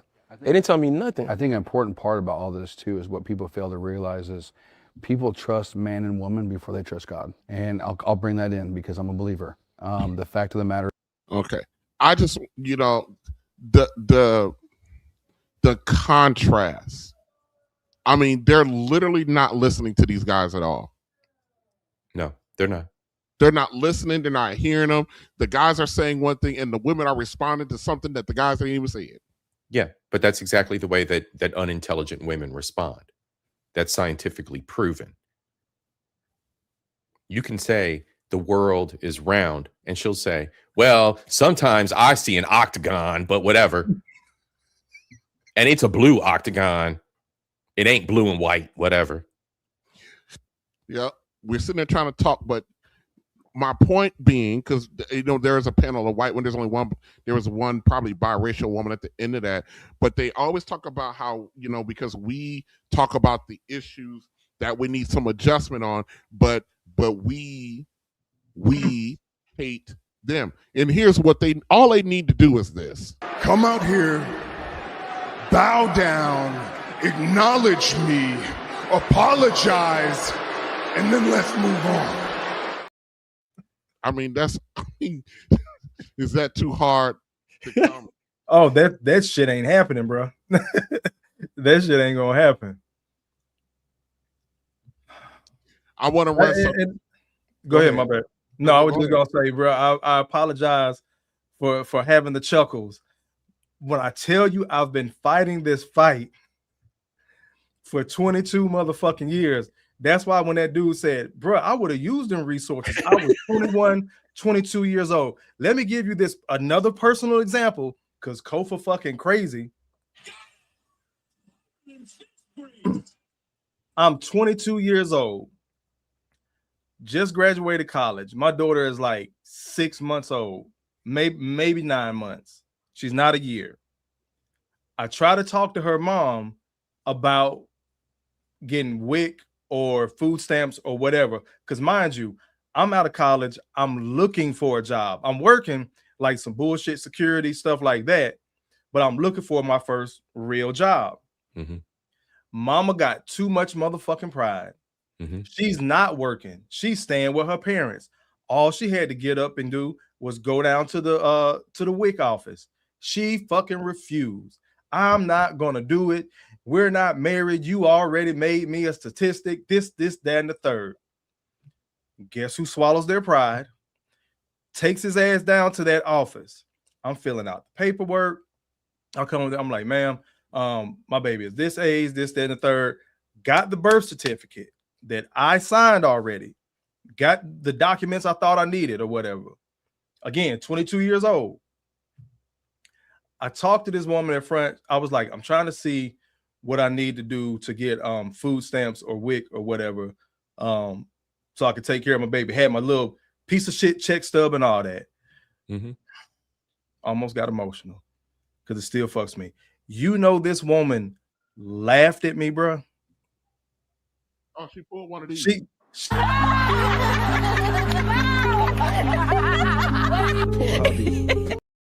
And yes, before anybody asked, it was a black woman. She said, hold on, sir. I'll be right back. So I'm like, damn, what the fuck is, like, this is my first time experiencing this shit. I'm like, damn, what the fuck is funny? What the fuck I say? She tell me I'll be right back. This bitch went and got her motherfucking manager, brought this black bitch back, the manager, and told me, sir, can you ask me the same thing you just asked me? I needed my manager to hear it. I asked the same fucking question. Naive 22-year-old. Both of these bitches laugh at me. Sir, I don't know what you trying to pull, but it's not gonna happen. I'm like, ma'am, I'm working. Her mama gonna have to come down here. Boom.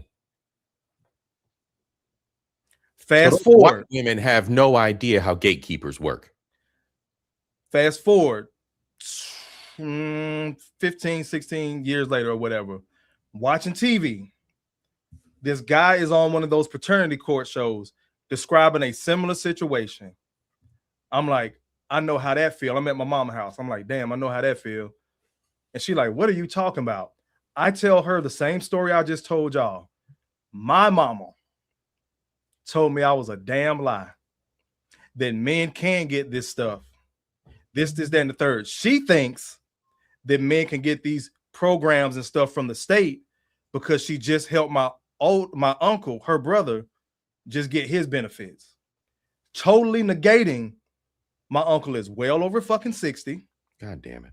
So he's an elder and he has medical issues and he already had Medicare, Medicaid, whatever the fuck you get from the state. I don't know. No shot at anybody. I don't know because I've been working since I was a motherfucking teenager. So I always had insurance. He get whatever the fuck he want to get from the state. So he's already in the system. She could not get that shit through her head. When I tell you I lost my shit with my mama, Every time I done had to give my mama this fucking smoke, it was a different situation, but some shit that black men deal with that we constantly hear that ain't true. And to TJ's point earlier, we hear this shit from a lot of other bitch ass black men. The same niggas will get out here, repeat the same shit that these women are telling us that it's not true. It don't exist. Y'all niggas making up shit. You hate black women. This, that, and the third. Same tropes and traits we always hear. Yeah. So we got to deal with these dudes. We got to deal with the woman we're dealing with. Deal with the women that we're supposed to call our sisters. Deal with the women in our family. Deal with the fucking job. Deal with the fucking court system. And deal with the system.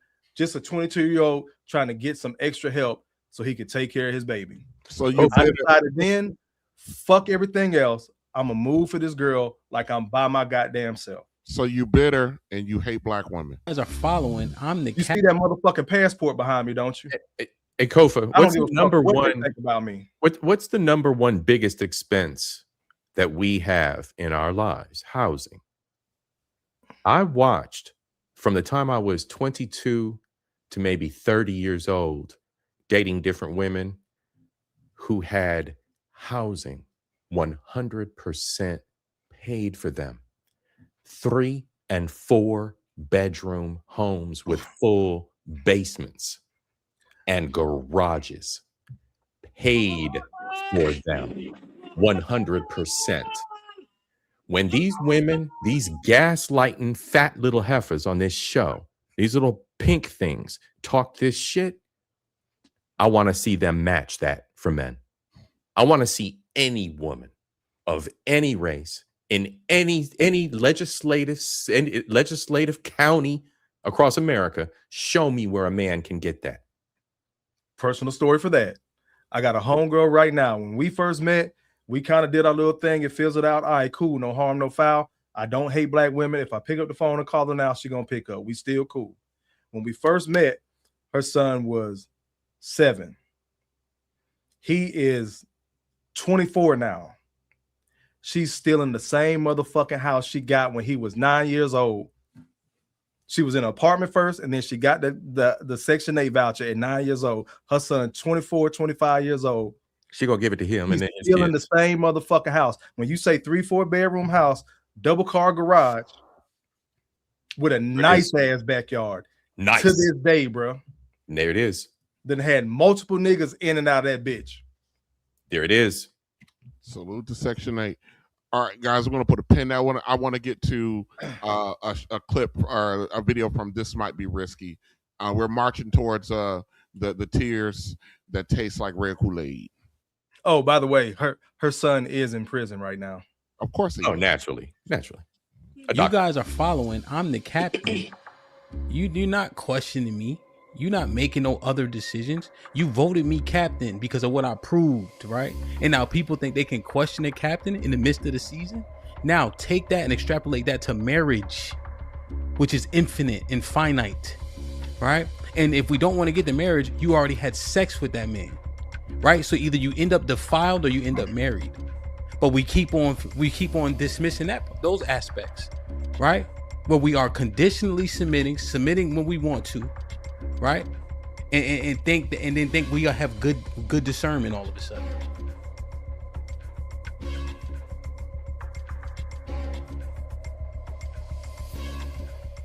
Understand the structure. If you've never seen it, never experienced it, and then we're saying, no, fall in line like a follower. I never seen it, never witnessed it, is one of the biggest goddamn excuses that they use. That never stopped them from never seeing, never experiencing things on their job. They figure out a way to get that done and do it correctly. You ain't know how to suck dick at first. Y'all bitches figured it out. You figured it out. Absolutely. Learned how to put a tampon in. You're an adult. They don't know how to behave. They always lie about not knowing how to fucking cooperate. But every day they leave, they go clock in at some white man's job. They magically learn how to fucking cooperate. Ooh. Every day, 9 to 5. And as the great American philosopher Messi Michon once said, you know how to fuck. Dr. Messi. Paging Dr. Messi. You know how to fuck. You know how to make. One of these days, I'm going to climb all over you. It take more guts than you got, Biggie. You got to bring ass to get ass. You're colorful.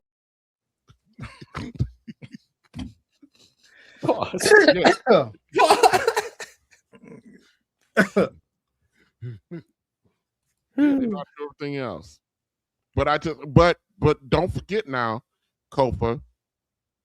We hate them. We're angry, bitter lames who can't get no pussy. So that's why we get up here telling the truth. We scared of girls. Yeah, we scared. Socially awkward, can't get none. Yeah, all of that. But here's the thing about our culture, man.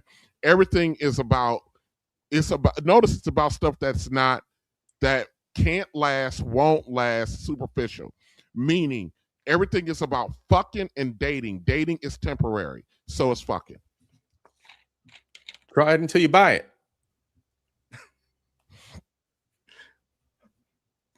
That you don't know how to do that. You don't know how to do that. Sean, we keep on talking about success and accomplishments and all that. I just wonder, is this just more of that finish line conversation that relationships never survive because people didn't get it out the mud together? And I'm not talking about struggle love. I'm talking about development, progress, right? A person who don't got, think about it. Let's say I go back outside for whatever reason, right? I'm single, right? And I have all the things that I accomplished, right? She thinks she gonna choose whether or not to follow me based on an assessment of me. And then when I assess her, she can't shine my shoes. How does that even make sense? Right? If answer that question, how does that even make sense? It's getting worse from my direction right now because I'm achieving even more in life. I'm starting a business. I'm doing things. So now it's going to be even worse for the average woman. That's why he shows his passport. That's why I can't date in this environment. And that's why it wouldn't be worth it for me, dollar for dollar, to invest in a woman in this environment. I have to go somewhere else where a woman is willing to put in the work to meet me on my water level, to be at my water level mentally, to understand what I've invested my time and energy in, to respect that, to love that. It's reciprocal, but you have to meet me on my water level. There is no way I can go to the crabs in the bottom of that bucket, to these scabs, these pink-haired weirdos with the baby hair and shit, and think that kind of woman is going to elevate her thinking, elevate her energy, which means get the fuck up in the morning, bitch, and clean up. Wash your pussy. Wash the house. Wash the babies.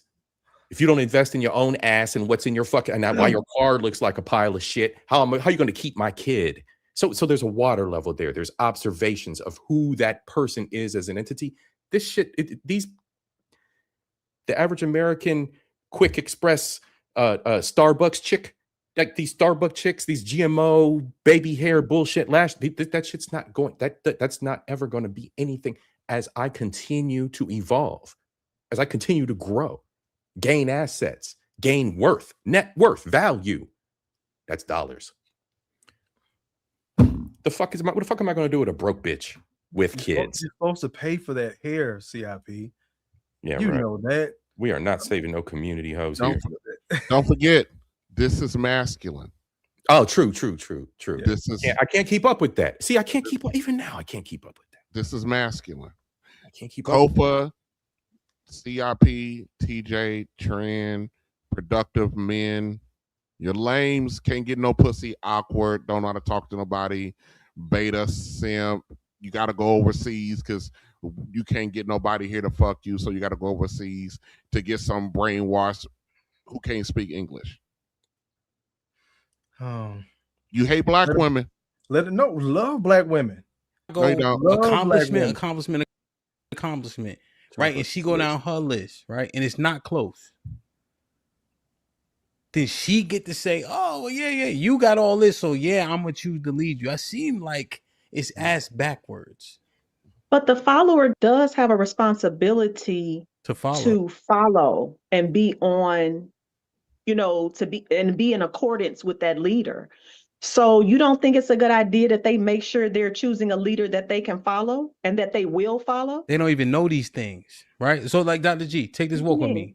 Me and you outside, right? You trying to get on some Huggy Bear shit with me. I can explain a million things that make me who I am that you have no idea about, right? You don't have no context to it. You never done it before, right? So how you even gonna qualify it? The only things you do understand is the money.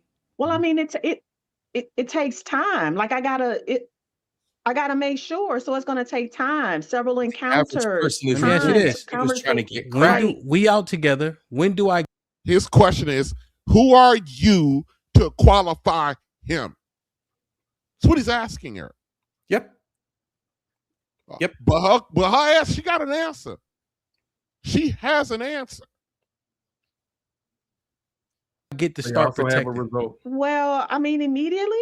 Okay. We're when together. do you? Okay. Like, so when should you start following? Immediately in that context. If I'm out with you, my responsibility to follow you is going to be immediate. Is it sustained? I wouldn't say you should be following immediately. You gotta know. No, listen, do you hear this? Did anybody ask him to interject into that back and forth? This was strictly for the woman. But this ass clown of a dude, this is what he really should have said to the nigga.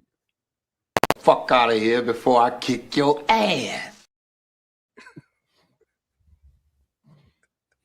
This is what happens when you're trying to march a lady down some type of understanding. You get an interjection from a clown like that, which then reinforces what that lady thinks, which is not in her best interest. Yeah, that's feminine sympatry right there is all it is. As a woman, and we didn't put any parameters on this follower. So check me out. As a woman, if I'm out with a man and I'm expecting him to protect me, I've got to be in a position to follow his lead. Hold on. Let me just retort this real quick. That is the problem about the followership that we are experiencing, Dr. G, right? You get to remove it. It gets to be subjective. It's when you think, right? And here's the key part. Here's the key part. It's in benefit of you. I don't think I said anything that indicated that, Hemp. I said, if I'm out with you, my responsibility is to follow you. Right? Because it benefits you to do so, right? But here's the problem with our relationship. How do I know it benefit me to follow you? How does she know? Protection, right? So if I'm like, yo, get the fuck in the car because some shit wilding, right? She not gonna take that to heart because she gonna understand. Yo, let me. Oh yeah, I forgot. I'm here's a the hard thing, nigga. right? It can be that situation. But then here's the thing, I forgot about that because you a bitch. That dude. That's the only reason you fucking there, bro. You supposed to buck up and be there for the woman, like inside. You ain't walking on the street side, baby. I got your door, baby. Like, what the fuck is wrong with this? This dude's a pussy, bro. He's a pussy. This is him right here. Man, Jenkins got me in tears. Oh no, let me see a combo though. Ooh. Us.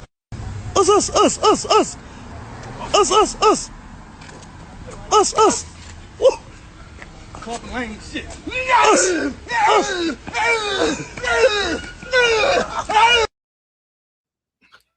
That's that dude. I can't stand these dudes, bro. I can't stand these dudes. And they are the toxic worst ones of the batch, bro, because they'll be the biggest simps. I indicated that, Hemp. I said, if I'm out with you, my responsibility is to follow you. Right? Because it benefits you to do so, right? But here's the problem with our relationship. How do I know it benefit me to follow you? How does she know? Protection, right? So if I'm like, yo, get the fuck in the car because some shit wilding, right? She not gonna take that to heart because she gonna understand. Yo, let me, right? But here's the thing, right? It can be that situation. But then here's the thing, right? If I make a choice, if I slip, now she thinks she can remove that followership, right? You know, so when the thing, hold on, I'll just finish the statement. Also, your interjections are very untimely, Dr. G. Been noticing that about you too. Now, before I was go ahead, Dr. G. Was that another? Go ahead. You see, he basically told her to shut the fuck up, right? Yeah, recalcitrance.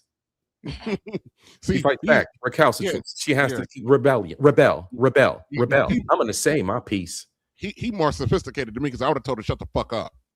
Because that's exactly what he told her to do. You trying to get dropped off the panel, girl? Fuck you talking about? Go ahead, Hampton. Thank you. Now, when it doesn't benefit you, is where we have the conundrum. What? When doesn't it? Huh? When doesn't it benefit me? We can name a plethora of examples. Let's have some. I kind of feel like we all over the place though. Because What's all over the place? No. So August, this one other thing I've been hearing too with the panel niggas.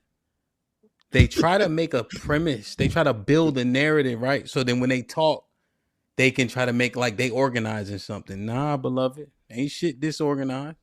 Ain't nothing all over the place. That's not what she said. She said it was all over the place. Did she not? Hold on. She exactly said that. You all over the place. This is all over the place. I don't know what you're talking about. Of course not.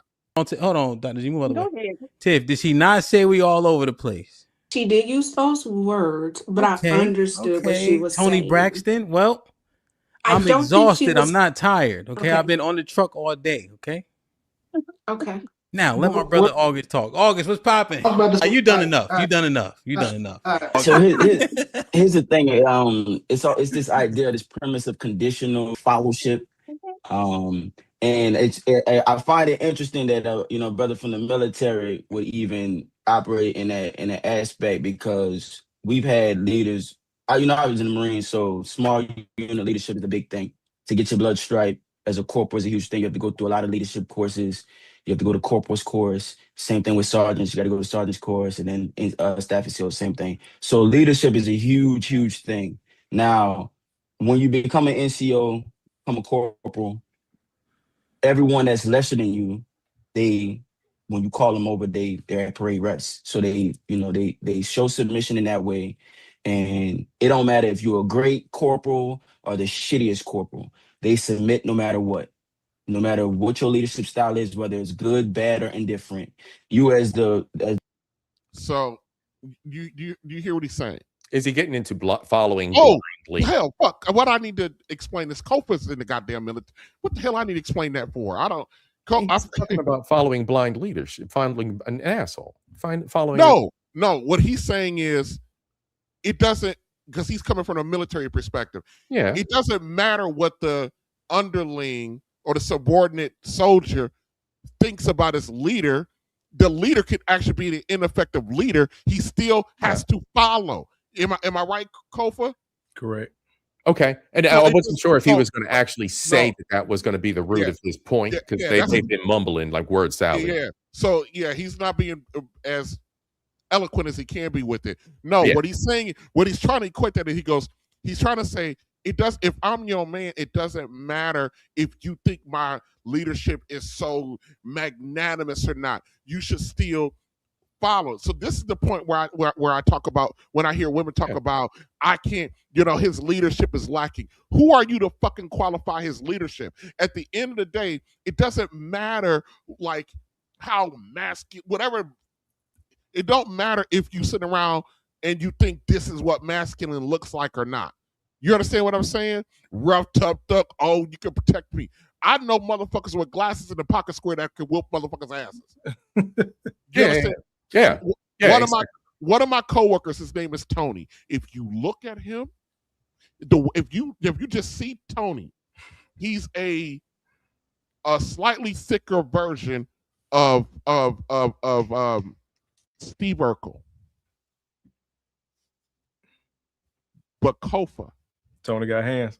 Now, listen, if you're looking at him, to the untrained eyeball, he looks like a thicker version of, and not even that much more bigger.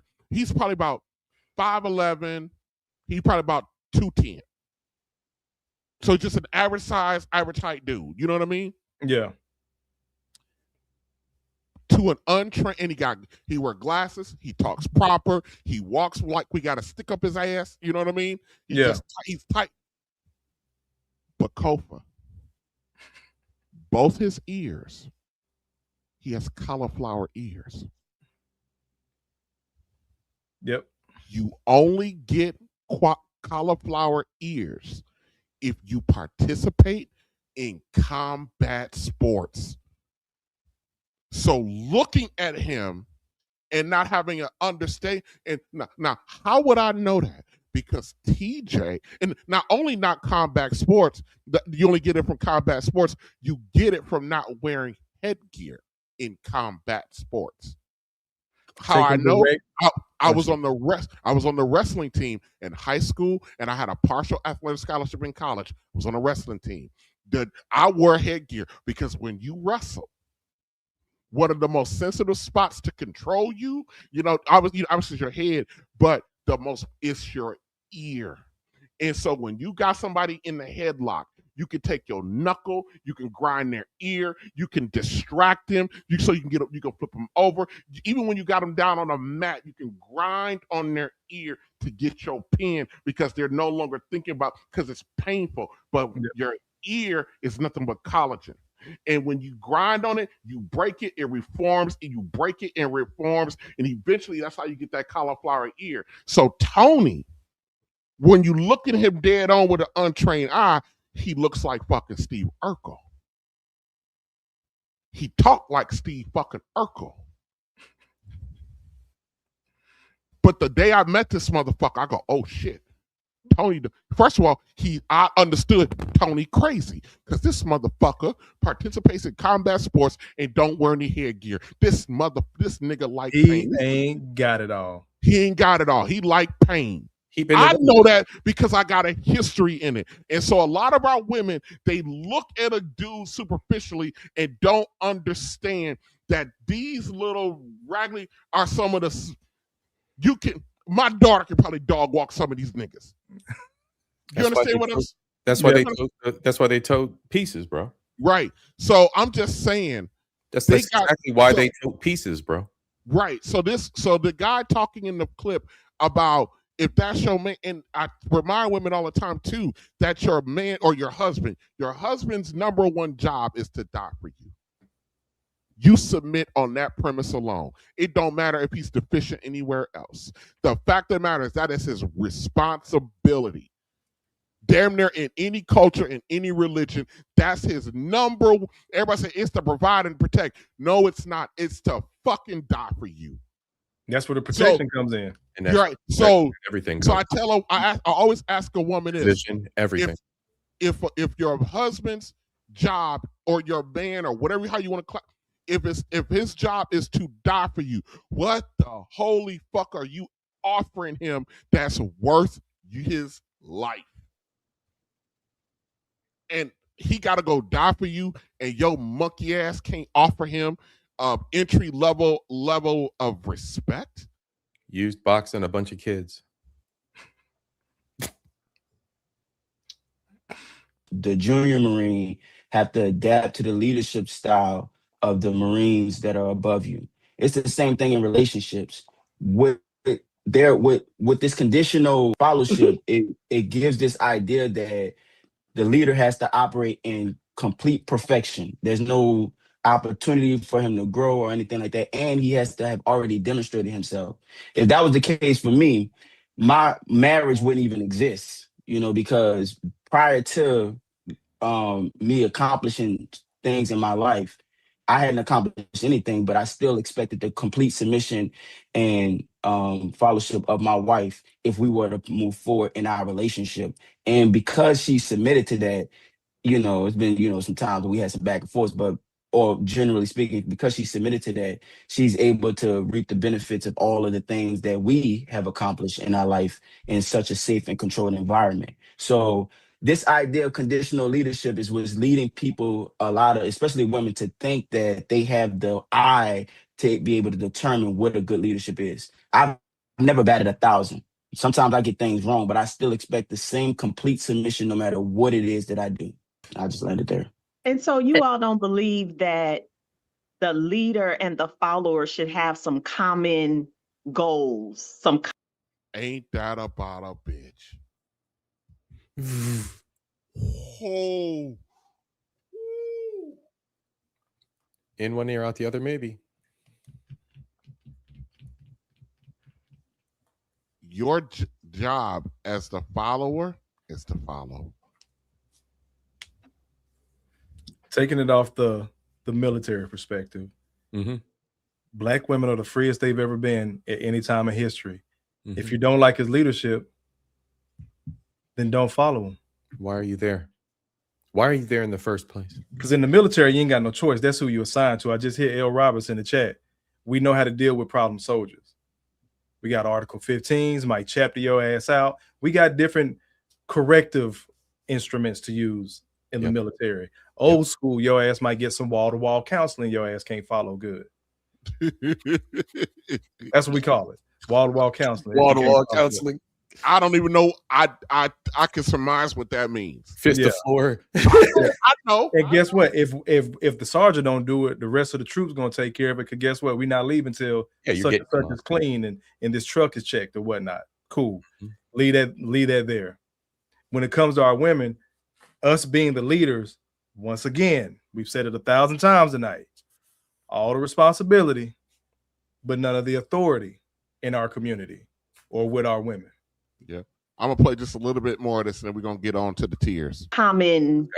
Something common that you're trying to. When you submit to something, you submit to it. You know, I would tell my wife. I asked the question, do you believe that the leader and the follower should have some things in common, right? So this is how I found this person that I'm going to follow, because what the leader is presenting is something that I need in my life. What the leader is presenting is something that I can actually get on board with. What this leader is presenting is going to make me a better person. It's going to move me forward. This particular leader matches me.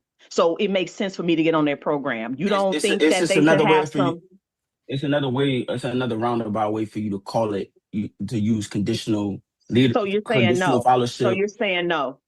I'm saying that when you submit to something, you submit to it. I used to tell my wife, like, if did you hear what he said? Yeah. When you submit to something, you submit to it. When you commit to your spouse, you commit to them. There's no what if. The wedding vows are a bunch of. I don't even know why we even do wedding vows anymore, because they're bullshit. They hold no weight because the courts gutted the institution. Yep.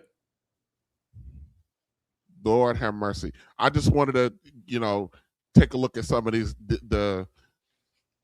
these conversations over the last two video clips, because we just don't, we hate Black women and we're lames and and we're goofies and we can't get no pussy and we're just angry because we got to go fly to the country to get something because we just can't do it because of our bitterness and angerness.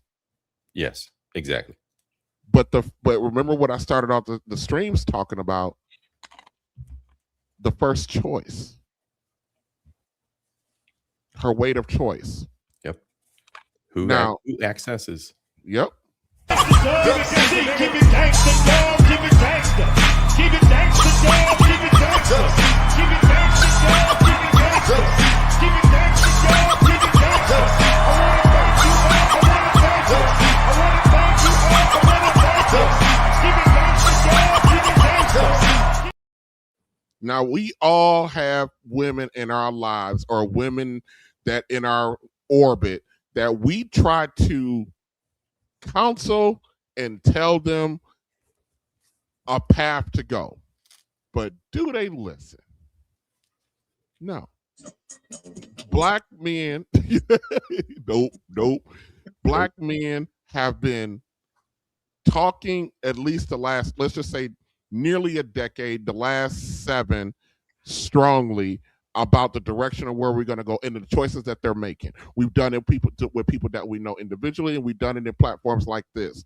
But yet and still, they don't believe, as my grandma used to say, they don't believe fat meat is greasy.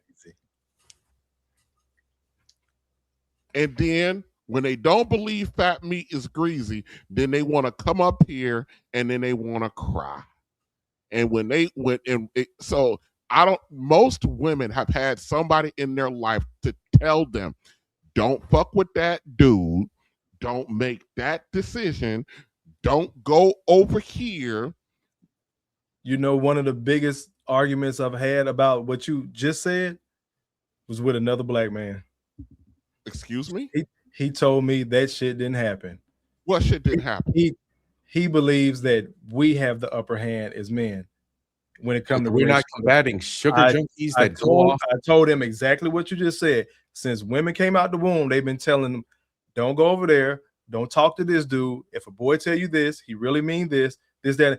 They have been given the blueprint and then go directly against that shit later on. Yeah, they're sugar junkies. They excite. We don't get told. You said not to do that, but this looks so fun. We don't get told how we're supposed to get treated. Sugar junkies. This is my argument with him. We don't get told how we're supposed to get treated as boys and young men and men.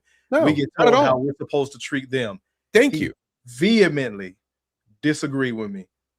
That was a long, drawn-out conversation, argument. The only reason I gave him that deference is because we grew up together. One of my best friends. We are in two opposite places in life. Oh, no. Yeah, no. Well, this segment, I tried. That is not consensus. Black female tears taste like red Kool-Aid. And they taste like red Kool-Aid because your motherfucking asses can't say that somebody ain't told you.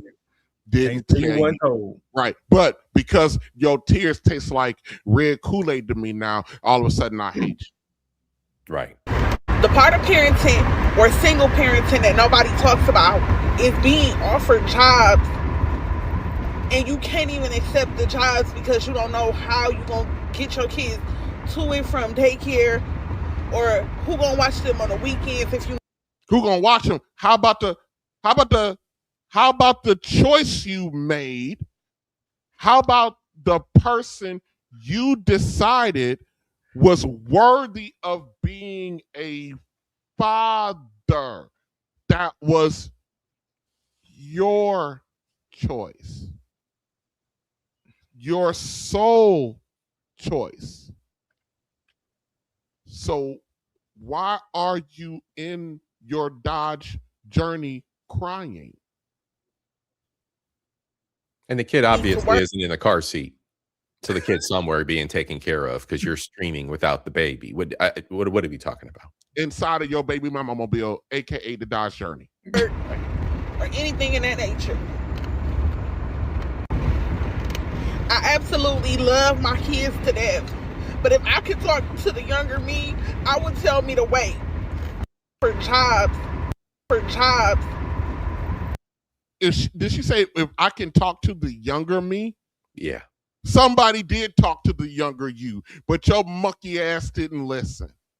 No.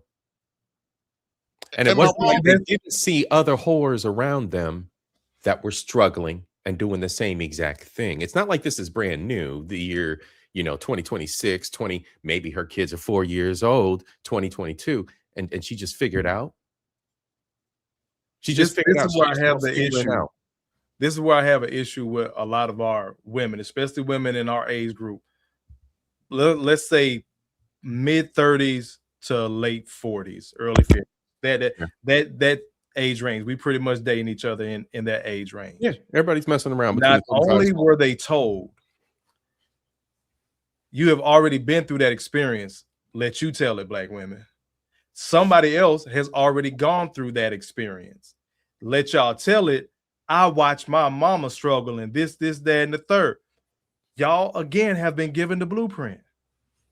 And still make this choice because it comes down to ain't nobody going to tell me what to do. When black women disrespect older black women, I know women that have gone without talking to their mother for months because their mama told them flat out, I told you to leave that man alone. Pissed the fuck off because now she pregnant. Now grandma, like Michonne be talking about, I'm not watching them damn kids. I raised mine. I raise y'all. Go watch your kid. You're going to have to miss whatever the case may be. I know women who have not talked to their mother for like 6 months. I ain't fucking with my mama right now. Like it was a friend at work or some shit. Yeah, because they didn't play along with her victim. But they'll dismiss each other and then bring that smoke to us like we did some shit. Sisterhood. You are not You lied to me. Girl, I went to test that DNA. You lied to me. That ain't my kid. That ain't my kid. You lied to me. Girl, I went to test that DNA. You lied to me. That ain't my kid. That ain't my kid. Now you're a single mom. Now you're a single mom. Come on. Now you're a single mom. Oh my God. Now you're a single mom. Hashtag no kids. Let's go.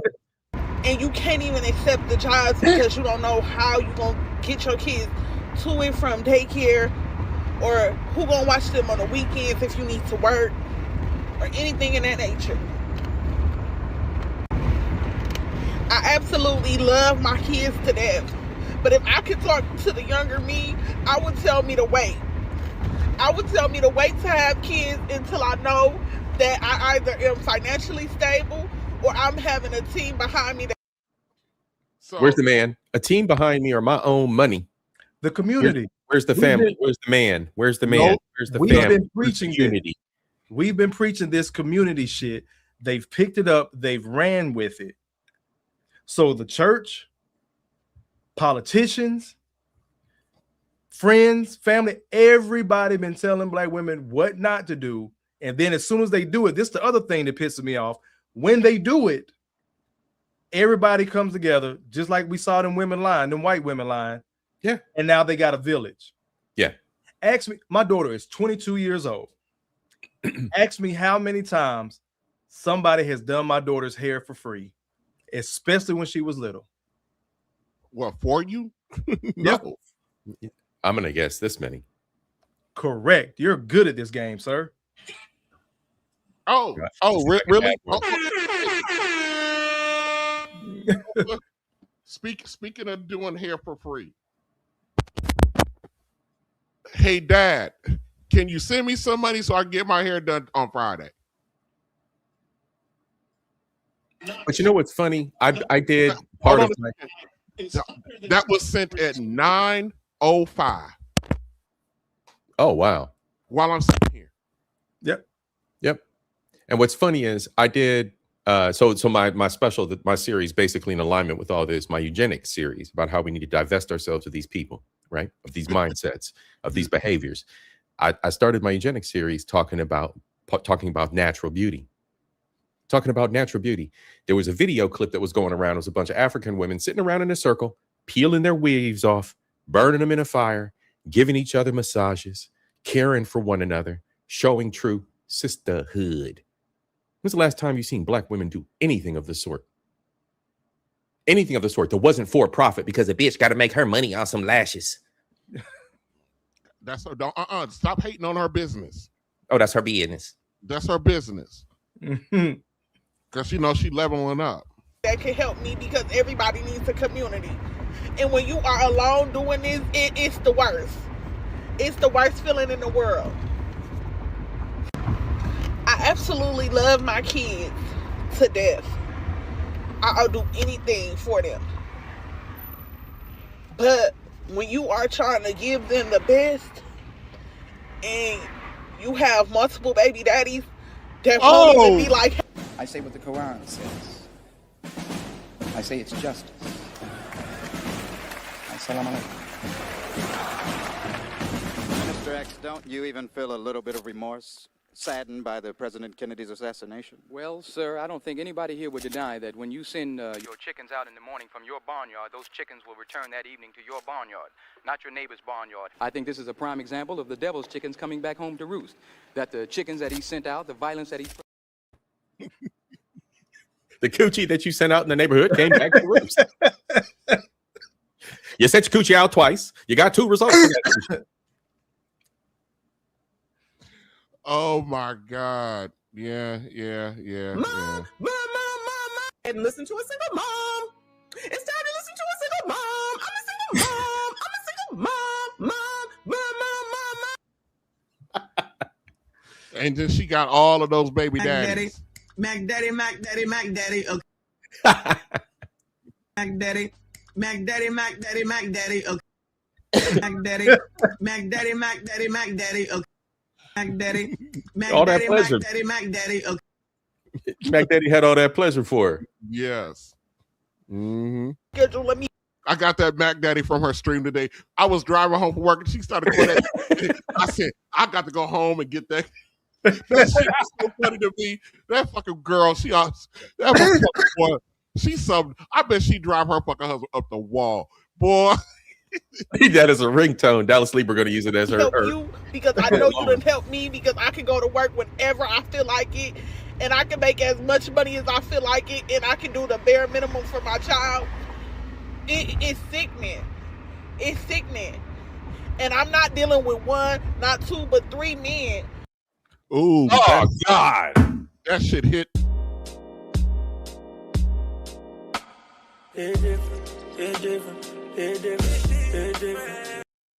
Woo! Hold on. I got one. She a thought. She looser than shoelaces at a preschool. Hold on, I got one. This is what she was doing. Just make me feel good. Just make me feel good. I want to feel good. And listen to a single mom. It's time to listen to a single mom. I'm a single mom. I'm a single mom. Take the bass line out. Here go. Yeah. Let it bump though. Yeah. Oh, you gotta get the rock with that. That fail to realize that they mama needs to work too. And it hurts me to the core because I try to do as much as I can or work around these men's schedules, far as pick up and drop offs, and I always get the shit. She said these men's schedule. Plural. Yes. Plural.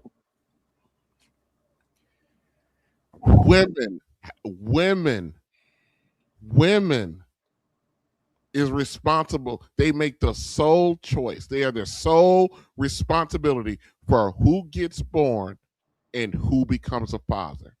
And you are up here crying sweet red Kool-Aid tears, all because your ass didn't want to listen. And guess what I'm going to do with all that crying you're doing? Keep it gangsta, dog. Keep it gangsta. Keep it gangsta, dog. Keep it gangsta. Keep it gangsta, dog. Keep it gangsta. Keep it gangsta, dog. Keep it gangsta.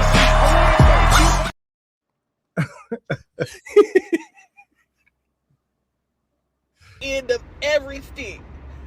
I try not to be the baby mama that's calling, complaining, or even asking for too much or nothing.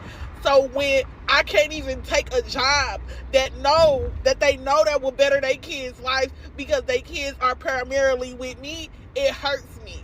It hurts me because I don't ask. I don't bother. I don't tell if the kids need diapers or if they needed shoes or if they needed socks or anything. I'm not that type of mother. Stop acting rich. You don't have any stinking money. I called him and asked them, hey, can you help me with food? Because food stamps don't Stop always... acting rich. You don't have any stinking money. Act like a broke person. Why? It's easy. You're a broke person. You make 60 or 90 or 160 a year and you got nothing. Nothing. No money. Payments coming out your ears, out of control, strutting around acting like you're something. In Texas, they call that big hat, no cattle. Stop it.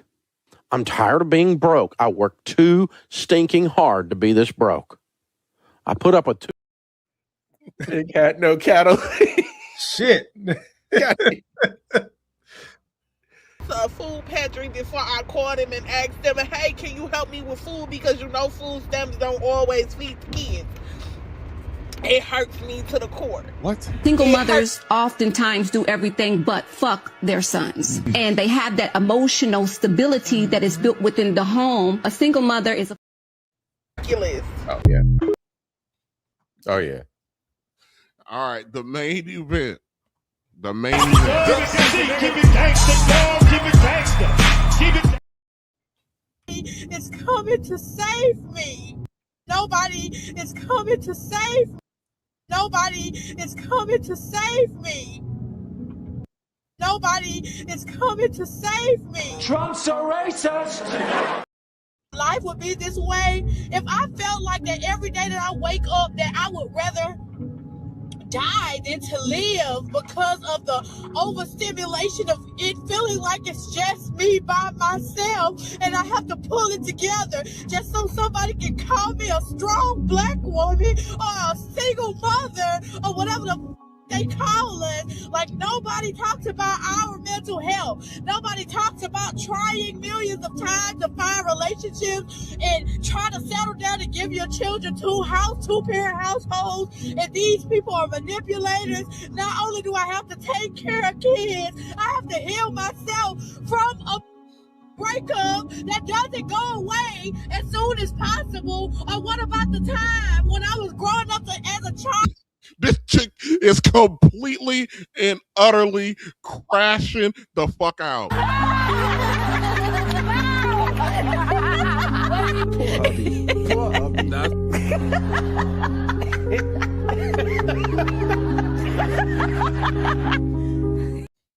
And they do it in 4K. Messi talks about it all the time. They use the internet as their diaries. And here she is just laying it all out. All this trauma needs to be on a leather couch that's got the swirly shape to it with some incense burning and a sounding bowl and a therapist going, please tell me, how do you really feel about that? Grimace. Like, why are we doing this? Like, this is hilarious. I feel bad that we're watching Christian Zed because I respect him and I want to laugh at her, but I don't want to do that in his presence. I feel I want to clown her, but he's a proper brother. I don't want to do that in front of him. No. I'm going to do it.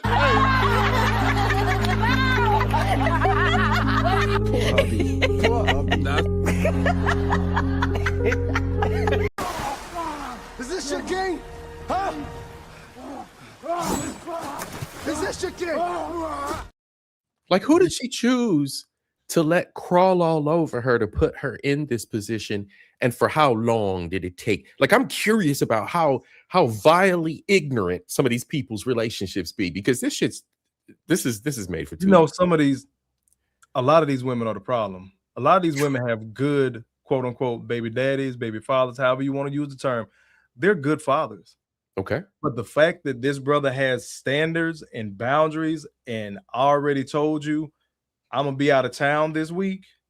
I've watched the shit happen. All of a sudden, the kid has a medical emergency. Oh, they're sick. I had to take them to urgent care. I done stopped doing some shit. Went over there and picked up my daughter. She got a runny nose. Wasn't shit wrong with my baby. But just so her goddamn mama could have fucking control. And victimhood and everything in her favor. A lot of these women have good fathers for their children. They still gonna get on here and crash out. Then you got the other half that's gonna choose the Pookie and the Ray Ray, and this is the shit that pisses me off. Nobody hates Black women, but as CIP said in the beginning, I hate how the fuck you acted and your behavior. These same fuck ass niggas that they get pregnant by, they never put them on child support. When the last time you heard a Pookie ass dude talking about he can't see his baby? When the last time you heard that brother complain about child support? It's always a guy with a 9-to-5 job working his ass off that's fucking complaining. And then these bitches will sit their ass up there talking about, well, if he want the baby, all he got to do is come get the baby. Hey, I'm coming to get my child. Well, we got something to do this weekend. Boom. I got to take him to a birthday party. I already told so-and-so I was going to bring him by there because her kids and her nieces and nephews in town, I want her to have somebody her age to play with. I'm not a father, right? Hashtag no kids, but I'm literally the support and have been the support center for many a man and brother in my life through these situations, including men who are blessed enough, like you, Kofa, to have custody of their children. And none of that was ever easy. That man spent upwards to almost $8,000 to $10,000 just to get things set right so that he can have custody, full-time custody. Already there, bro. I'm not gonna play the whole Shoes of Zed because it's just her. It's on a repeat cycle of her saying that. But I wanted to do this live because I just find it odd to a degree that our ladies keep. Because the more we had these conversations, and I started off at the beginning, I said, you know, we're having these conversations because we don't have anything else to talk about. Not because there's nothing else to talk about. things are so fundamentally broken. And I always said at one stream I called, the things that's going on between black men and black women. We're stage 4. We're stage 4. Mm-hmm. And so when you stage 4, there's nothing left to talk about but that, because there's nothing, and all you can do is we're cancer by ourselves. We're straight black men. I said we're cancer by ourselves. Oh, we're yeah, straight black right, men. yeah. Given the recent conversation. Yeah, in the mirror, and for women still having the mere gall to say that we hate them because we're bringing up these issues that we're having. And let me tell you something: the friend lady that I was talking about, she's no different than most sisters. They are completely unaware that these issues are actual issues. Because they're not issues for them. Right. They relate everything to themselves. They're not impacted by themselves. So it's hard for them to think. And she couldn't even believe. She didn't. It took me sending her the actual data. She didn't believe that black men out-earn black women. She did not believe that almost 60% of black men don't have any children. She did not believe that basically 18% of black men make all of the kids in the community. I had to send her this hard data, and she still was like, I'm having a hard time with that. But then we're telling you what's out here, and you're telling you what we got to deal with, and then you still want to say, but your conclusion to that is that I must hate you because I'm bitter, or because I hate you because I can't get none. I said this, I think, with your stream, Kofa. Fucking a black woman is easy. We're not out here talking about just fucking black women. We're talking acquisition of coochie is easy. Right. We're talking about something a little bit more tangible and permanent. Absolutely. Well, that's what we're talking about. The women are out here talking about date, and all I hear is dick. Yes, they got their families, bro. You forget that the remix of the black family is a single mother and her children. That ain't no family. And whoever she wants to allow in her life, whether it's a step dude or a step dykey, it doesn't fucking matter. And then here's the thing. It's who she wants. I pointed out the dynamics too. I said, listen, the financial dynamics. I told her, I said, the average income for the white family, and I believe it was either it was like $82,000 a year or something like that. I said, that's the average income of a white household in America. I said, that average income is based on a 2-person income. The average black family income was $46,000. I said to her, that's based off of a single mother. They look at black homes as single mothers, as single, not 2 people in the home. I said, but when you look at the black man's income, which is a tick under 55, and your black woman's income is a little bit over 45. I said, if you actually combine them, a black household will out-earn a white household by almost $20,000. But you don't want to cooperate with nobody. But you want to sit around you want to offer us. You want to continue to offer us these individuals' children. Their children. Hold on a second. Let me pull that down. Mm-hmm. Yes. You want to bring, and then here's the thing about black men. Black men are the only group of men, and we're not going to sit there and pretend like it doesn't happen from time to time in other cultures, but black men are the only group of men that's willing to come in and take on these defective men's children. And then and what we get in return is your ass to kiss. But we are the ones who hate you. Yep. We're the ones that hate you, but yet you ran to the damn courts to marry a white man. But you wouldn't run to the courts to do anything for us, but you damn sure went there to have the legal right to fuck a white man. You know why it's so easy for so many black men, and that's why this conversation about not dating single moms pisses them off. It's been so easy for us to step in and do that because we've always done it.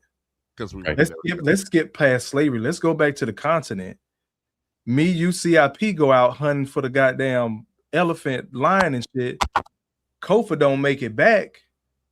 Somebody in that village got to pick up the slack for that woman that I left behind and them children. Yes. And 9 times out of 10, to keep it in the family, it may actually be my blood brother. Yeah. Or CIP has a younger brother. He just now coming of age. But guess what? He got a ready-made family that he's supposed to step in and take care of, because that's what's going to keep the village going. Yep. Fast forward to slavery. Yep. We get sold off to another plantation. Bessie Mae's husband just got hung last week. Guess who's supposed to step in and take care of her kids? Or she gets sold with one of her kids. The two went to another plantation. She ain't never going to see them again. But they come on. I'm a big, burly, hard-working Negro. Well, I'm a short dude. I'm going to say I'm a short king. I'm 5'6". I'm out there in the cotton fields, but my little hand's fast. I pick a lot of cotton good. So master say, I got this new Negro gal. That's going to be your wife. That's who you going to take care of. That's who you going to shack with. Within a week to a month, we jump in the broom, and now I got a new step baby that might get sold off 2 weeks after that. And the cycle continues. This is why, like Kevin Samuels said, through what slavery and Jim Crow segregation could not do, feminism did. And then you have also the dynamic following the Jim Crow and slavery and all that. You have what was left over in the Caribbean, which was just an extension of that village mentality. So now you have Caribbean men who have this wonderful, wonderful, legendary, in fact, reputation of having multiple families. Well, these are just single women. These are ready-made. You just plug it in, and you got whatever you want. Yeah, plug and play, and they're everywhere. Plug and play. So we've always taken care of other people's kids, but we always got the motherfucking cooperation back through all those annals of history until it got to be about the 60s, 70s, that first wave feminism. I can go to work and do all this. And now women get what they want as far as work and society, and they dream about not having a man and doing it on their own. I don't give a fuck what they say. They want shit their way. Yep. We earn what we earn, and we dream about what woman we can give it to. And we see how that shit been working out, not only for us, but our fathers and uncles before us. Absolutely. And this is why I forgot who said it in the chat earlier. This is why Gen Z ain't trying to deal with these single moms. They done already seen. We the elders now. Bingo. Yeah, that's fucked up. They done seen what we went through. Yep. Absolutely. These are our children looking at like they're going, no, Apostle, I'm not doing that shit. No, I ain't doing that shit. Yeah, yep. The analog for what my son would be is watching what's going on to the guys my age, or has gone on to the guys my age. Yep. And to speak to that, I've broken the family curse of the bullshit. I've broken the multiple family curse my grandfather fucked around and had. I broke the curse my father had with divorces and all this nonsense, and not even being a leader. Yep. So yeah, it's we're not doing this anymore. The intelligent ones of us are taking other options and investing in ourselves first. Yeah. And with that being said, this has been a Wolfpack production.